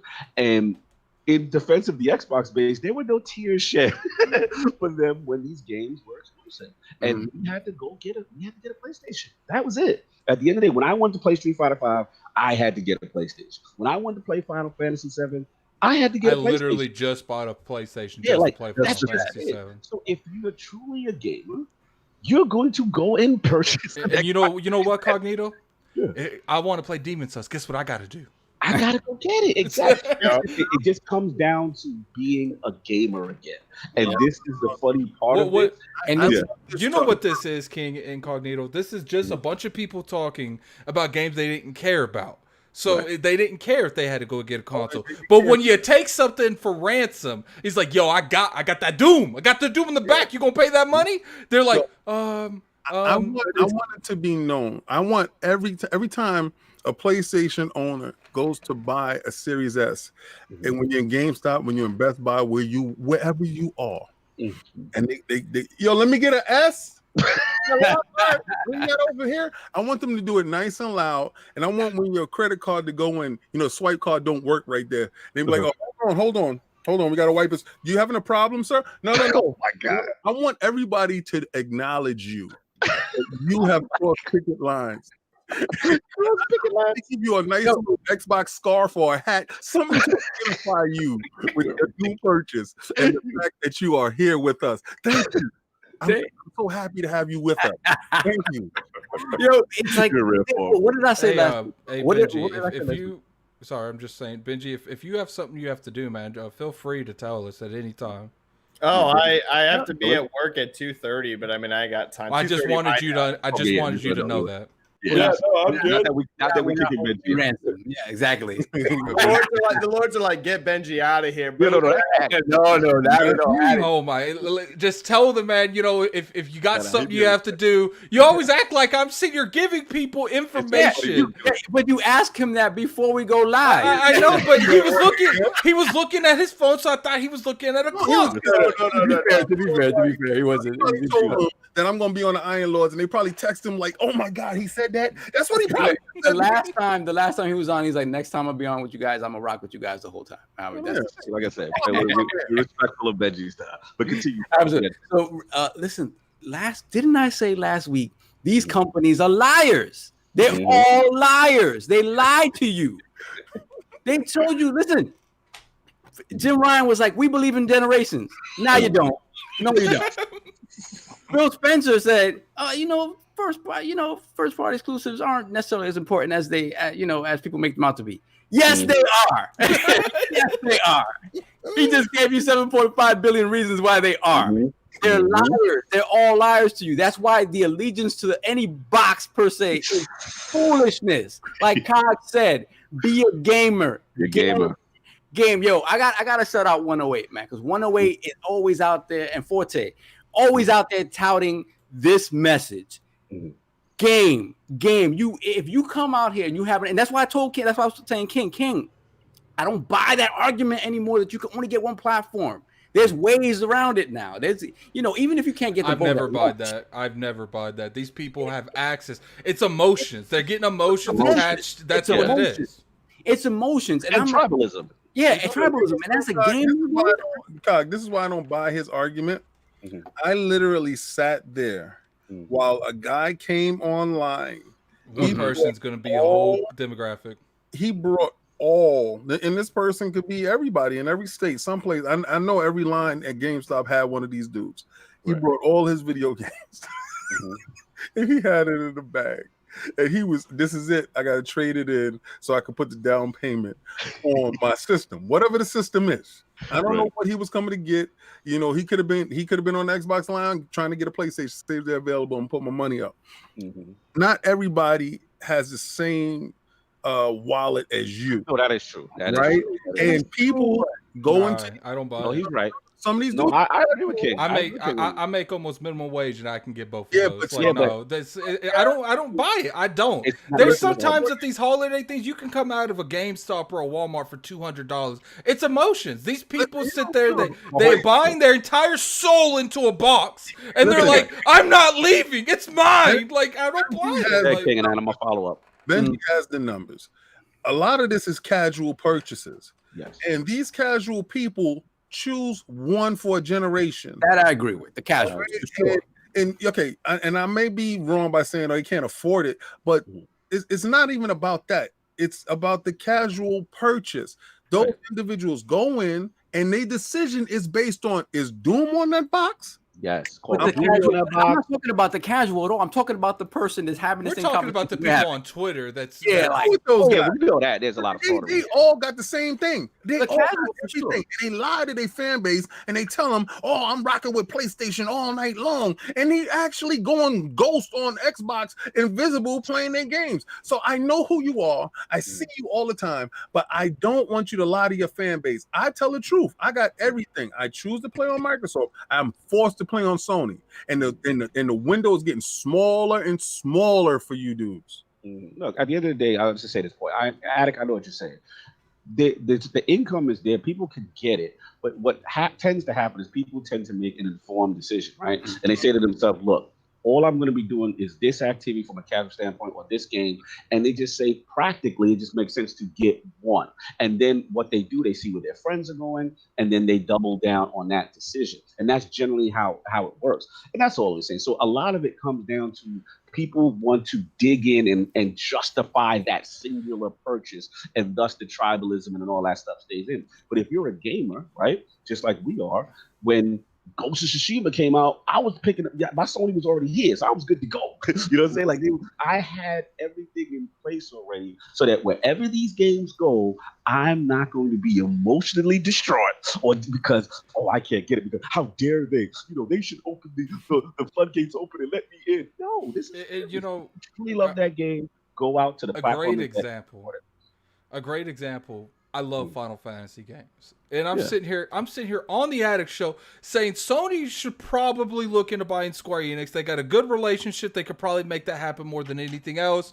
Knowing I have to buy PlayStation if they buy that company. Because I have to play the Final Fantasy games. I think it comes down to is some of these, hardcore people get emotional. I think it's just games. This generation, let's be real, the Xbox game was lacking for the most part, and there wasn't a whole lot of reason to own an Xbox platform. Next generation, it's not like that. I like that. Wow. Yeah. And last point is, again, and this is for King, if you bully someone and tell them their whole life you have no games, right? If you bully, they really did get tired of being a laughing stock. At the rich kid who got bullied and said, "Okay, I'm buying this whole thing when I grow up." The next generation, I'm gonna buy it. It really is. Live by this exclusive sword, you die by the exclusive sword, and now you got to. This is what it's going to be. Don't get fooled by the like Soft said, by the rhetoric and all this other stuff. They want you in the ecosystem. That is the play. You're bending the knee to Game Pass. That's it. All right, let's get these super chats, and then we'll move on to the next part of this topic real quick. We got Restored Hades with the $5 super chat. Xbox having the games all available on PC, and with Game Pass being available on mobile, PC, Xbox, and some TVs. Ask you, do they need to support PSN? No. Oh, not at all. Not at all. We have Lord Brack. The $2 super chat. King, I'm upgrading to OLED. Salute, Lord. What he mean he buying an OLED? He PC Master Race. PC Master Race. So no. He's buying a Series X. You know how he already got one. He already got. You know what? Hold on. Fraud alert, man. Fraud alert. I forgot. How many of these people, this entire generation, said there's no reason to get an Xbox? There's no reason to get an Xbox. I'm not getting a Series X. And then what happens? Every single one of these people. You know what? I'm going to calm down. I'm going to calm down. Where all the guys that got all these PCs that don't need Xbox now? Remember that? That was. I see so many of these. Look at the. What's funny is people literally went out to GameStops to clown on Xbox for not having a great line, but they're there getting an X. I just remember all these people. There was no need for the Xbox. There's no need. No need. Then we have Smitty Smith with the $10 super chat. Sony got the PS fanboys trained well. Sony, step 1, blow into the controller. Sony, step 2, don't be scared, just the tip. Oh my God. Sony, step 3, Sony, baby. Sony, baby. That was funny as hell. The Book of X. Once again, new scripture into the Book of X. Then we have Stitch with the $5 super chat. Today's scripture for the IOP Book of X is incredible. The Prophet King David. IOP, who did that for you? Okay, there's a whole bunch of emojis. Then we have the Wise Old Gamer with the $2 super chat. Full-made Xbox Series S for Sony. What does the S stand for? Series Sony. Then we have Webhead420 with the $5 super chat. Shout out to the Lords. Love the show. Love the show much. Keep up the good work. Thank you, brother. We have Sage 2. We have Forte. Hold on. We have Forte with the $2 super chat. Hell yeah, Sav. Games is why we play, not platform. Thank you. We got to Sage with the $10 super chat. Cognito, remember what I said. Let Addict know Sony isn't going to buy Square because they already have a suitor with deeper pockets. After this, you'll remember what I said. You implying? They need some Japanese blood. All right, so let's move on to the next aspect of this. So 2 years ago, Cog and I were sitting next to each other at the Bethesda conference, and when they announced Orion, we looked at each other and we're like, another player in the space, very interesting. And they were touting some kind of bonkers sort of performance levels, talking about PC settings, max PC settings, 4K, 60 frames per second, no perceivable lag. And we raised an eyebrow to that. So, Cog, what do you feel about now that Bethesda, ZeniMax and Microsoft are better? Don't say Bethesda. I mean, they get mad. You say Bethesda like man. You gotta say ZeniMax, man. When now that ZeniMax and Microsoft are bedfellows, what does this mean for cloud in general on the Microsoft? I want to shout out. I want to shout out Jeff Gordon. I want to shout out Bill Stillwell. Got a lot of information from these two. I'm sure. Definitely. And listen, I think this is one of the most understated aspects of the deal because at the end of the day, like I said, like you said, we were there in the Bethesda conference 2019 in that crowd, whatever. And at the end of the day, this tech, again, from my understanding, it's SDK. So it's a cloud streaming SDK this is going to be in engine. And according to Bethesda with this Orion tech, they're able to really control latency even better. I think right now, Project xCloud is what 720p, up to 30 frames per second. Yeah. Right, but it's using the Xbox One S as the blade. Yeah. Right, so it's not the X yet, so that's not the maximum. But most people don't have an issue because it's on a smaller screen, right? But now, if you are able to do something in engine, right, where you can reduce this latency, it will be interesting to see, how this tech is now leveraged now that Microsoft, has ownership of it with this whole deal. So I think a lot of it also comes down to the barriers of, a lot of the connections being optimal, whether it be a 5 gigahertz Wi-Fi or, high quality 5G and stuff like that. Again, xCloud works fine as it is, but it almost, again, if the tech is as advertised, we still have to see it in the wild. What we saw was, let's be honest, a controlled environment when it was initially debuted. But one thing is for sure, if it in any way can improve the latency and that relationship with xCloud to give the seamless experience, this could be another coup for Microsoft for that long-term play that they are shaking out. So I just wanted to bring it to the realm. I thought it was interesting. The geek in me, love to hear and read this kind of stuff. And when you speak to people who are in the know, from my understanding, this is on an in-engine level. This is different. This is also not as reliant on your proximity to a data center or a cloud service. So this is really cool stuff, and I'm very interested to see how they leverage it. I don't know if Benji was following any of this at all, anything like that, but I just wanted to bring it to the table in that regard. For sure. Benji, what are your thoughts on this? Yeah, I mean, streaming is going to become just more and more and more important as time goes on. It's one of those things. I feel like Phil's made it really clear that to them, they don't view streaming as like something that's going to just take over the industry. No one's going to be on consoles. They see it as additive to the market. But the thing is it's just going to continue to grow, especially in emerging markets, right? Like it's easy to think here in a lot of places, people have the disposable income maybe to drop $600 or $500 on consoles and games. But for a lot of markets, you might have a cell phone and you might have a decent internet connection because believe it or not, even in a lot of emerging markets, they have pretty decent internet infrastructure is definitely improving worldwide. So anything you can get, any piece of tech that you feel like is gonna make your streaming offerings better, reduce latency, things like this, it's all important because as we see, Google's made attempts with Stadia, we have Amazon coming in, we have Microsoft trying to put xCloud everywhere. So it's one of those things. I don't know that we're ever going to get to a point where streaming just takes over the entire market, but it is going to become a thing that a lot of people use. So it definitely makes sense. Yeah. Bringing in as much good tech as possible to increase your tech is a good thing. Absolutely. And last point I'll make is, like I said, I'm quick on this. Again, these are additive things. We know the play. Obviously, the elephant is in the room. Amazon Lord is here. Shout out to Dizzy. He's got a fantastic article right now on LordSovILP.net. And people could say this. We know people laughing with Stadia. We get it. You know what I'm saying? They weren't prepared with the game thing. But one thing we do know is Amazon's actually been lurking for a while. They've had their footprint in gaming for a while as far as studios and things of that nature. We do know from a performance standpoint, they're 1080p 60, 4K coming soon. We see the Ubisoft deal. And at the end of the day, the footprint of Amazon is tremendous in this respect. I work for a tech company. AWS is very prevalent.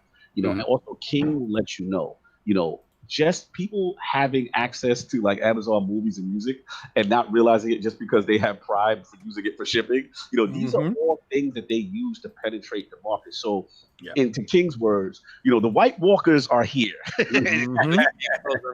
Like they are here. And I know people are like, look, they got to prove it to me. They have to show me the commitment to game. I get that. That is fair, right? But off the bat, it's definitely a better position than Stadia. So I agree. We have to not be overconfident. If you're Microsoft, you can't be overconfident. Like Benji was saying also, when it comes to these studio acquisitions, this is where the play is going to get interesting because Amazon's going to be looking to play. They got this stupid money. Right? Google's looking to play. People are looking to get their footprint in. So these are things we got to be cognizant of. We just can't poo-poo it and say, oh, it's Amazon. They don't have a chance. These are the reasons why Project xCloud are doing things. And at the end of the day, competition is good for the market, even in the streaming space. And hopefully this will help xCloud. I think the only way that Stadia does anything is if Google and Amazon come together to do a streaming platform. Like I don't think them independently is going to do anything. Like that's just my opinion. I think what happens in the long term is that I think this play with Orion and xCloud makes a lot of sense, like Cog said, because it is an additive thing to what xCloud already has on the hardware side. Because it's an SDK and it's software bound, it's something that can be put out to everything that they have, right? And we know that we're going to get Series X blades coming later this in 2021 or the beginning of that. When you look at like what Attic was saying about them joining together, that would be a very difficult proposition just from a logistical standpoint because Stadia runs on Linux. Right. It would have to be a complete you're dropping one or the other. Well, they're going to have to do something because Stadia is definitely not it right now. Right. And Luna is Windows based, y'all. It's Windows based. Big deal. It is. When you look at the Amazon offering and their reach, they are the White Walkers, really. Like Stadia has put themselves in a position where they're coming from a point of weakness in terms of how they decided to sort of present Stadia and sell Stadia. But if that changes, then that conversation changes as well. But right now, Amazon, knowing their reach, knowing the AWS and how prominent that is in everything that they do, if you need to worry about anybody in the now very crowded streaming space, it's Amazon. Right. Shout out to Deuteronomy. He says, why do people want to stream, not even mobile gamers? Again, you're thinking from a selfish North American perspective. You have to think outside the box. Again, in regions where the console is not a priority, where Xbox consoles are not a priority. Like these are things that markets, the mobile space is bigger than you think. And a lot of people, shout out to Sub-Zero, it's bigger than the console piece game. That is the long-term play. Especially Asia. Yes. For us as gamers, our region doesn't care as much, right? But these other regions, like Benji, tell them, Benji, like this is what the play is. I'll let you elaborate with these other regions. Yeah, just I was gonna say, like, particularly this has potential to be very big in Asia. Asia is a gigantic market in general for mobile. I mean, dwarfs consoles, not even close in general. So, there's no guarantee that things like xCloud or Luna or things like this will take off in those Asian markets. But I'll tell you what, I mean, if you have one of these services really blow up over there, I mean, the potential in those markets particularly is enormous. Exactly. That's why you see see the deals that these guys are making, like on Xbox with SK Telecom, stuff like that, trying to get it into the IP, trying to get it into as many spaces as possible. TV. That's what they're trying to do, man. And the continuous improvement of the tech. Like right now, we're talking about xCloud, 720p, 30 frames per second. But with the advent of something like Orion, we're talking about people. If you don't have access to a console, you choose not to game on a console, and you are in one of these regions where the mobile is huge. Imagine being able to, have whatever a 1440p or a 4K monitor like that, or a tablet or something like that, and be able to run these games at 60 frames per second. Exactly. It is an investment in continuing to improve the tech that has to show you that it's the way forward. Like they're not investing all this money and time just to drop it. It's not exactly. And sometimes it's just a matter of getting there first, because then you've established yourself, and then once you get that first, you become synonymous with what that is. And look how Netflix and these things start. I mean, this is a big play, man. I know gaming. A lot of us don't care about mobile gaming, but I just wanted to bring it up. But we can move on to Benji's. All right, cool. King and Addict, you guys have anything specifically on it? I really couldn't care less about. Amazon have been in the gaming space for a little while. They've been testing the waters, and what you fear, this is the reason why, Phil and Microsoft feel that Nintendo and Sony aren't competition. They're not strong in the area that they know that everything is going to go into. They're looking at the people that have the infrastructure that can actually dominate, and the wallet that can actually push that infrastructure forward. So when you look at Google and you look at Amazon, you start to realize that if they ever woke up, see, this is the thing. Everybody always said, and Sovereign said it earlier, why does Microsoft play the little kid, and he has the biggest wallet? At a point in time where he could have just dominated the market. If we all wanted Bill Gates to actually just buy everything and just control games, right? Like he could have did that, right? But why are they playing little brother? Now Microsoft has established themselves in the gaming space to a point where there are people on the board that see what's valuable and where they can make magic money. Right. You don't want the right person in charge in Google, and I know Full Luminous was never that dude. Cog. And over at Amazon, if they have the right people in place, this thing can get really dangerous really fast. Like Benji was saying, they can purchase and they can go out and they got FU money. They can just go out and say, you know what, EA, you're doing nice. You're mine. And that will change the landscape dramatically. Could you imagine if you could only get Madden and 2K and all these games, all this stuff? I'm on the 2K, well, Rockstar, but Madden, FIFA and all these other games, UFC and stuff, only in Lumina. Could you imagine if you can only get it in Stadia?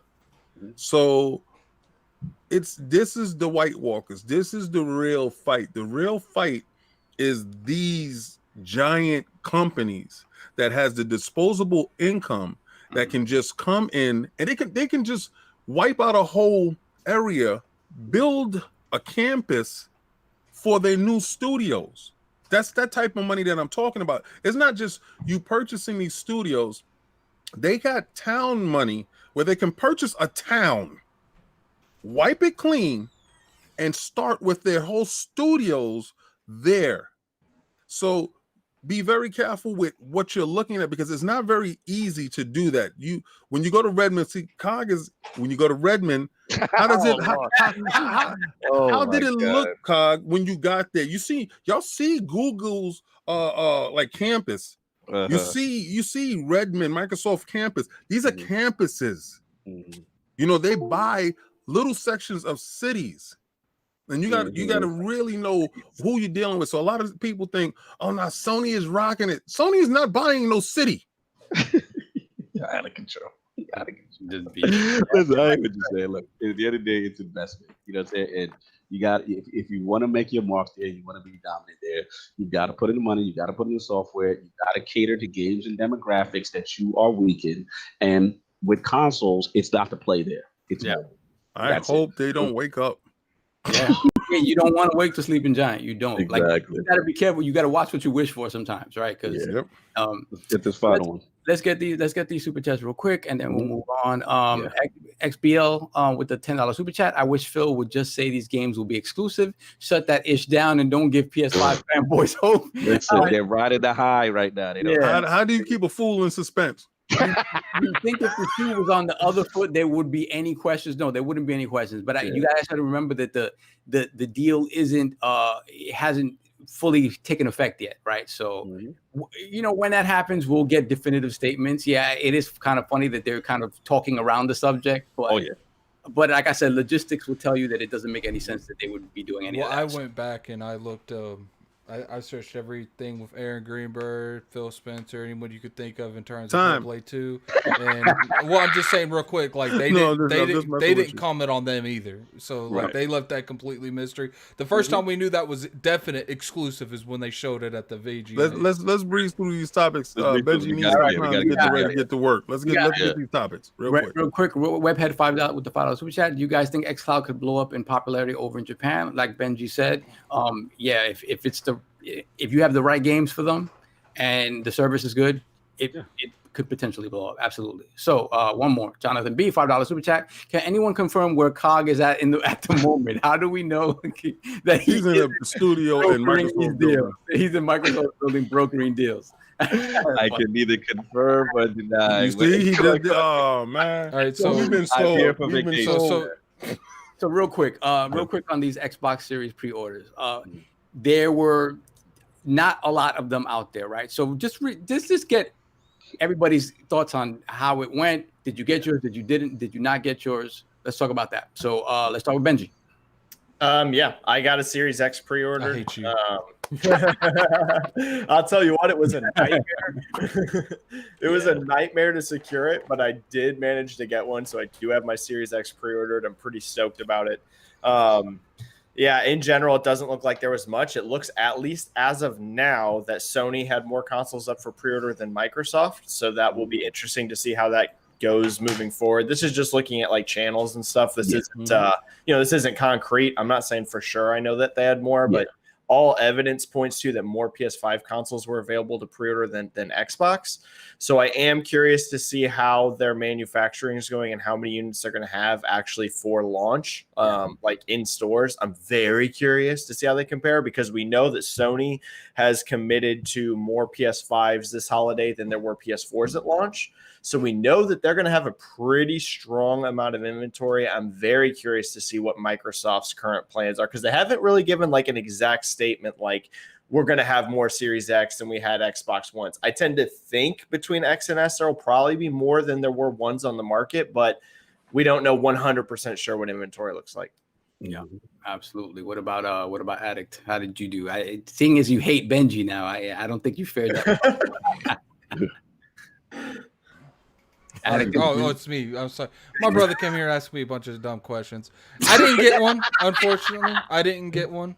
Okay. I went there. There was only 6 at the GameStop I had. There was 15 people in line. So I saw that and went to get something to eat and went home. I was like, I'm not sitting there. I'm not doing that for a 0% chance of getting anything. For sure. I think the way both of these console manufacturers have handled this is pretty sad, but that's just me. I'm upset mainly because I didn't get one. I'm glad everyone else got one, but I was not one of those people. Okay. I mean, I guess that's the word with everybody. How about you, Cock? Yeah, it was spooky for me. I had like 6 tabs open. Best Buy, Target, Walmart, Microsoft, all that stuff, and obviously I'm working remote, so I'm just like, what is going on? You refresh it. I had a couple in my cart. They said they were ready to go. Target did me dirty. Then I had Amazon and Best Buy ready to go. And the time came and they were not available. I'm like, did they not get to update their splash screen? Like, what's going on? So they did me dirty. GameStop, it was looking bad. So what I ended up doing, what saved me, is I went to Xbox.com, signed in, and I had to keep refreshing, and I was able to get into my cart. And the funny part is I get it into my cart, and the green icon to place order will not light up. And I'm like, what is going on? Like, I have it. It won't let me purchase.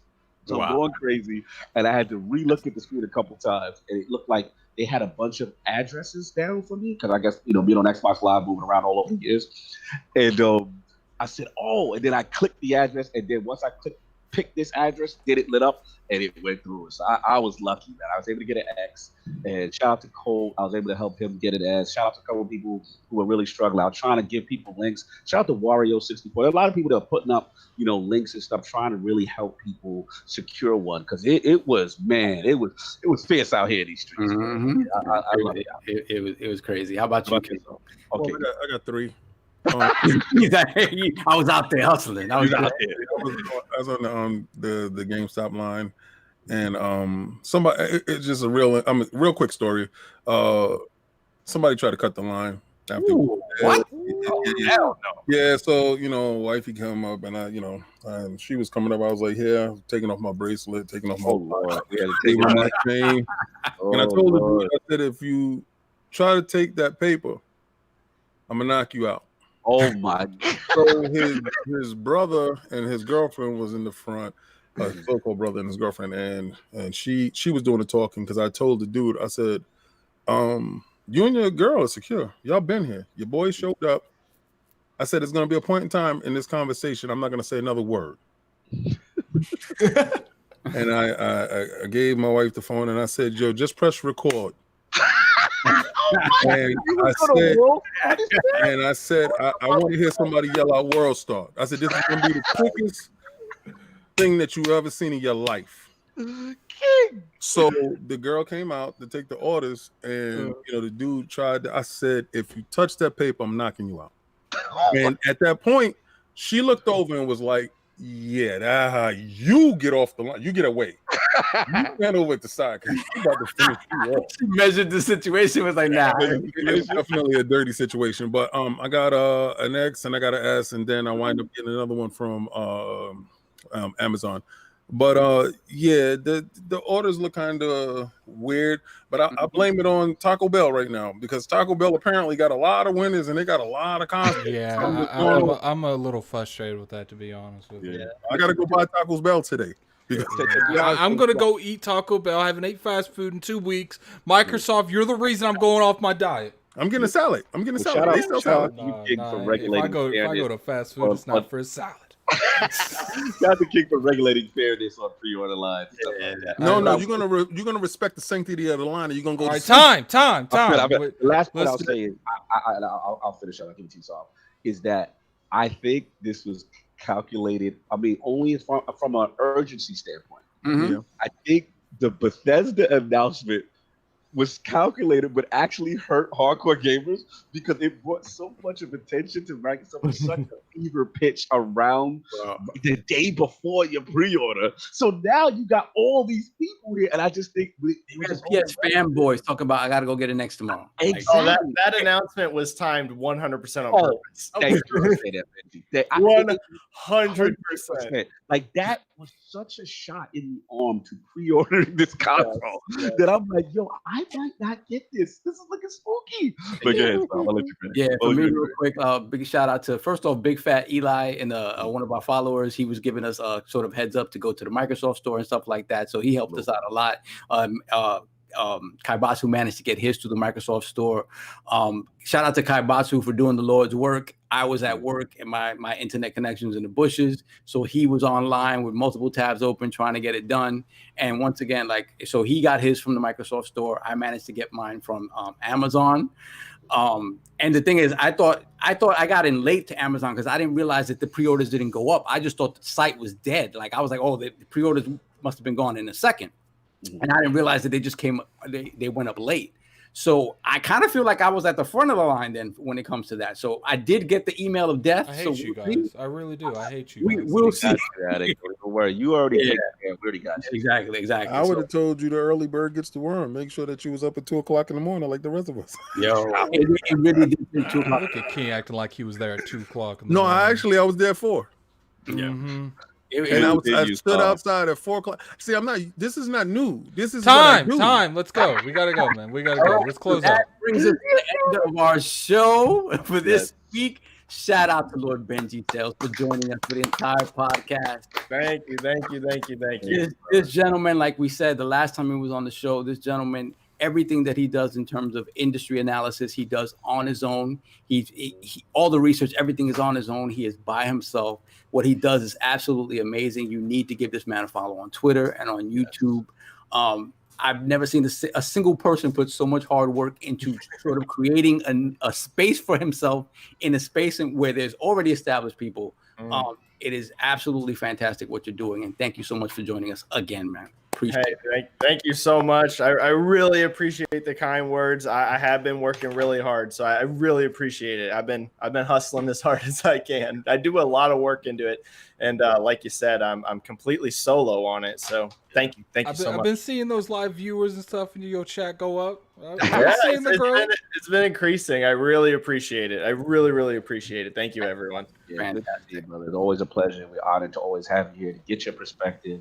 Again, from a financial standpoint, from an industry standpoint, it's really cool. And it's educational. And I think what you provide gamers, the information, is very important, especially trends. And I love that you do it from a non-biased perspective. So salute to you, Benji. Always a pleasure to have you around, sir. And, I put his Twitter and there's his YouTube. I put them both back in the chat. Definitely go there, check him out.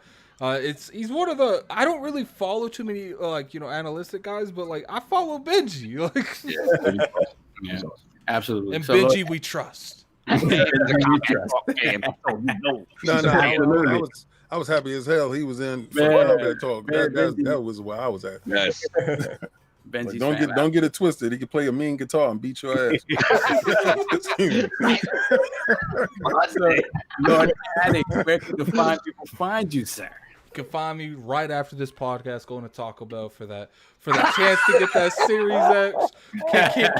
King put the faith in me, man. He gave me that faith, that little bit of energy I need to get myself into that car because I'm vacation. I don't go nowhere when he's on vacation. So to get myself in that car, go down there and try to get that Series X. And I'll post when I win. You're gonna win. You're gonna win. You're gonna win. Lord King, what's up? What can we expect from you this week, sir? Well, I have a Holy Grail showing up any minute now. DHL has been texting me, telling me it got picked up. So I got a couple of stuff that's coming this week. Like I said, KOS, you can catch me on Darth Castle X. It's Fridays at 9 p.m. Definitely something to look out for. The best damn statue show in the known universe. It's funny as hell. We had Mr. X on this week. If you don't know who Mr. X is, go check out his channel. He's a different individual, but check out his stuff. You might like it. All statue guys, I support 100% because this is not an easy hobby.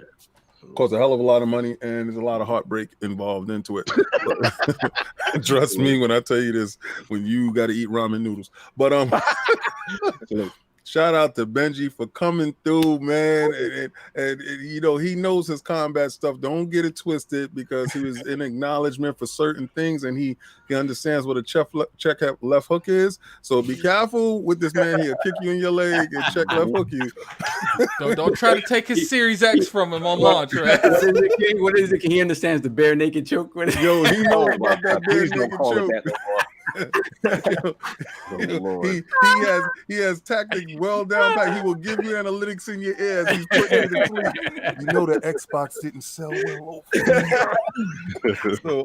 shout out to Benji for coming through and hanging out with the Lords. It was fantastic, brother. No doubt. The boss, Lord Cog, returns next week. Thank you. Yeah, an undisclosed location wearing an Xbox shirt. Something up, man. Yo, the drop snitching. Yeah, you taking mad pictures with Xbox X, man. Hey, man. Former, current. Everybody's been there. Yo, time. Let's go. Listen, at the end of the day, salute. I miss y'all. I definitely been Solve, Addict, thank y'all, King, holding it down in my absence. Washington has been great. Is that a patio? You know what's crazy? You know what is crazy though, Cognito? You took off the 2 weeks of probably the most that's in happening. It's when I go away. It's a good thing we invested. It's a good thing we invested in the second, make sure that the show must go on thing, because it would have been the worst 2 weeks of the year to miss. He don't care. He's in Redmond right now. Look at the patio. Yo, I swear, he got a swimming pool out there. He looking over. What the hell's going on? Time. Let's go. Time. Everybody, again, all the people I crossed paths with, Washington has been great, but I need to get home. Also, to the realm, again, Benji, thank you for coming through. And last but not least, please, I need some love, some positive thoughts for got some news from Mama Cognito. She's not doing well. She's in the ER. So please send some love her way. Yeah, I just got the news maybe yesterday. I was with Foggy when it happened. So, she's hoping for the best and it's not too serious. So I need some positive energy from that, y'all. So that's it. I'll be back hopefully if I fly out tonight, and I will be back in the States on the East Coast starting tomorrow, and then I'll alleviate solving addicts from their stress. For me, you know where I'm going. I'm about to have lunch with my wife and then go to work, as I always do. Shout out and much love to Mama Cognito. That's a woman that's very dear to my heart. So I hope everything is okay. And once again, Cog, thank you for allowing trusting me with with the podcast while you're gone.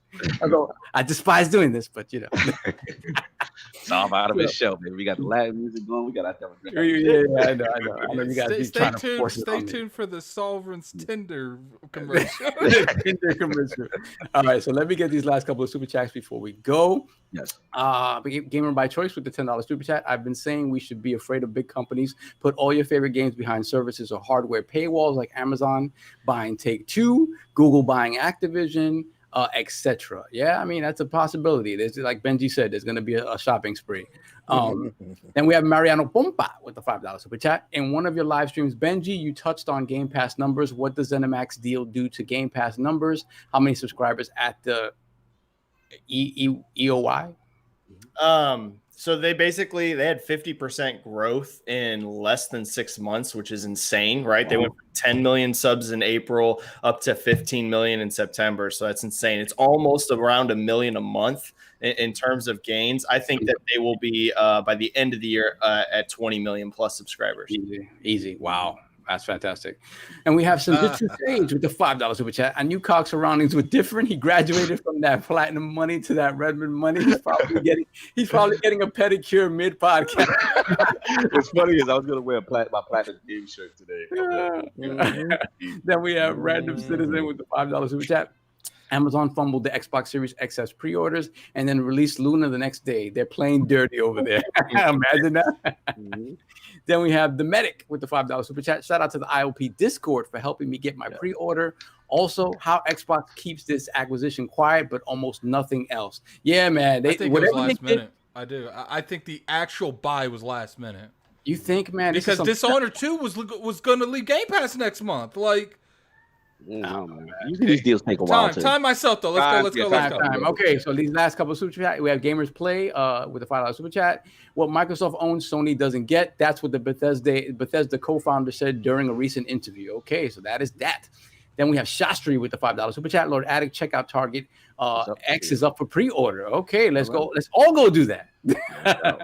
No doubt, guys. Thank you so much for joining us. We had over 600, almost 700 people.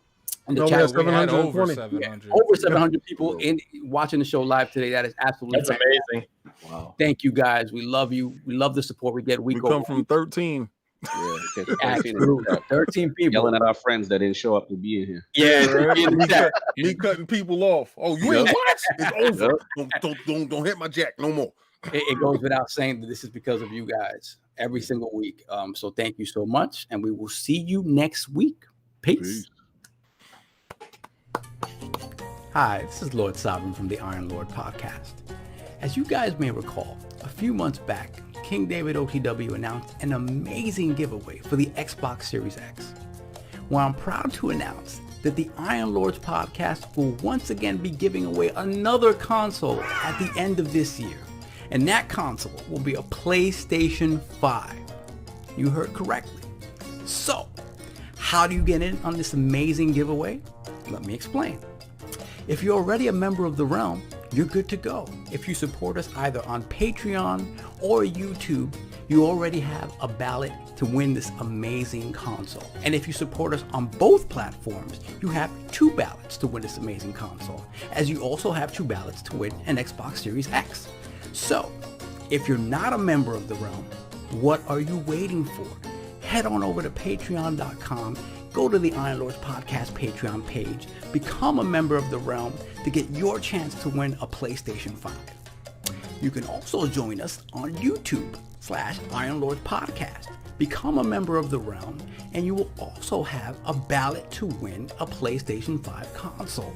And if you want to support us on both platforms, you'll have 2 ballots for each system to win either a PlayStation 5 console or, of course, as King David said, an Xbox Series X. This is an amazing opportunity that the Iron Lords Podcast are so happy to bring to our community because you guys give so much back to us. So again, if you're not a member of the realm yet, what are you waiting for? Go out, join the realm on either Patreon or YouTube. And until next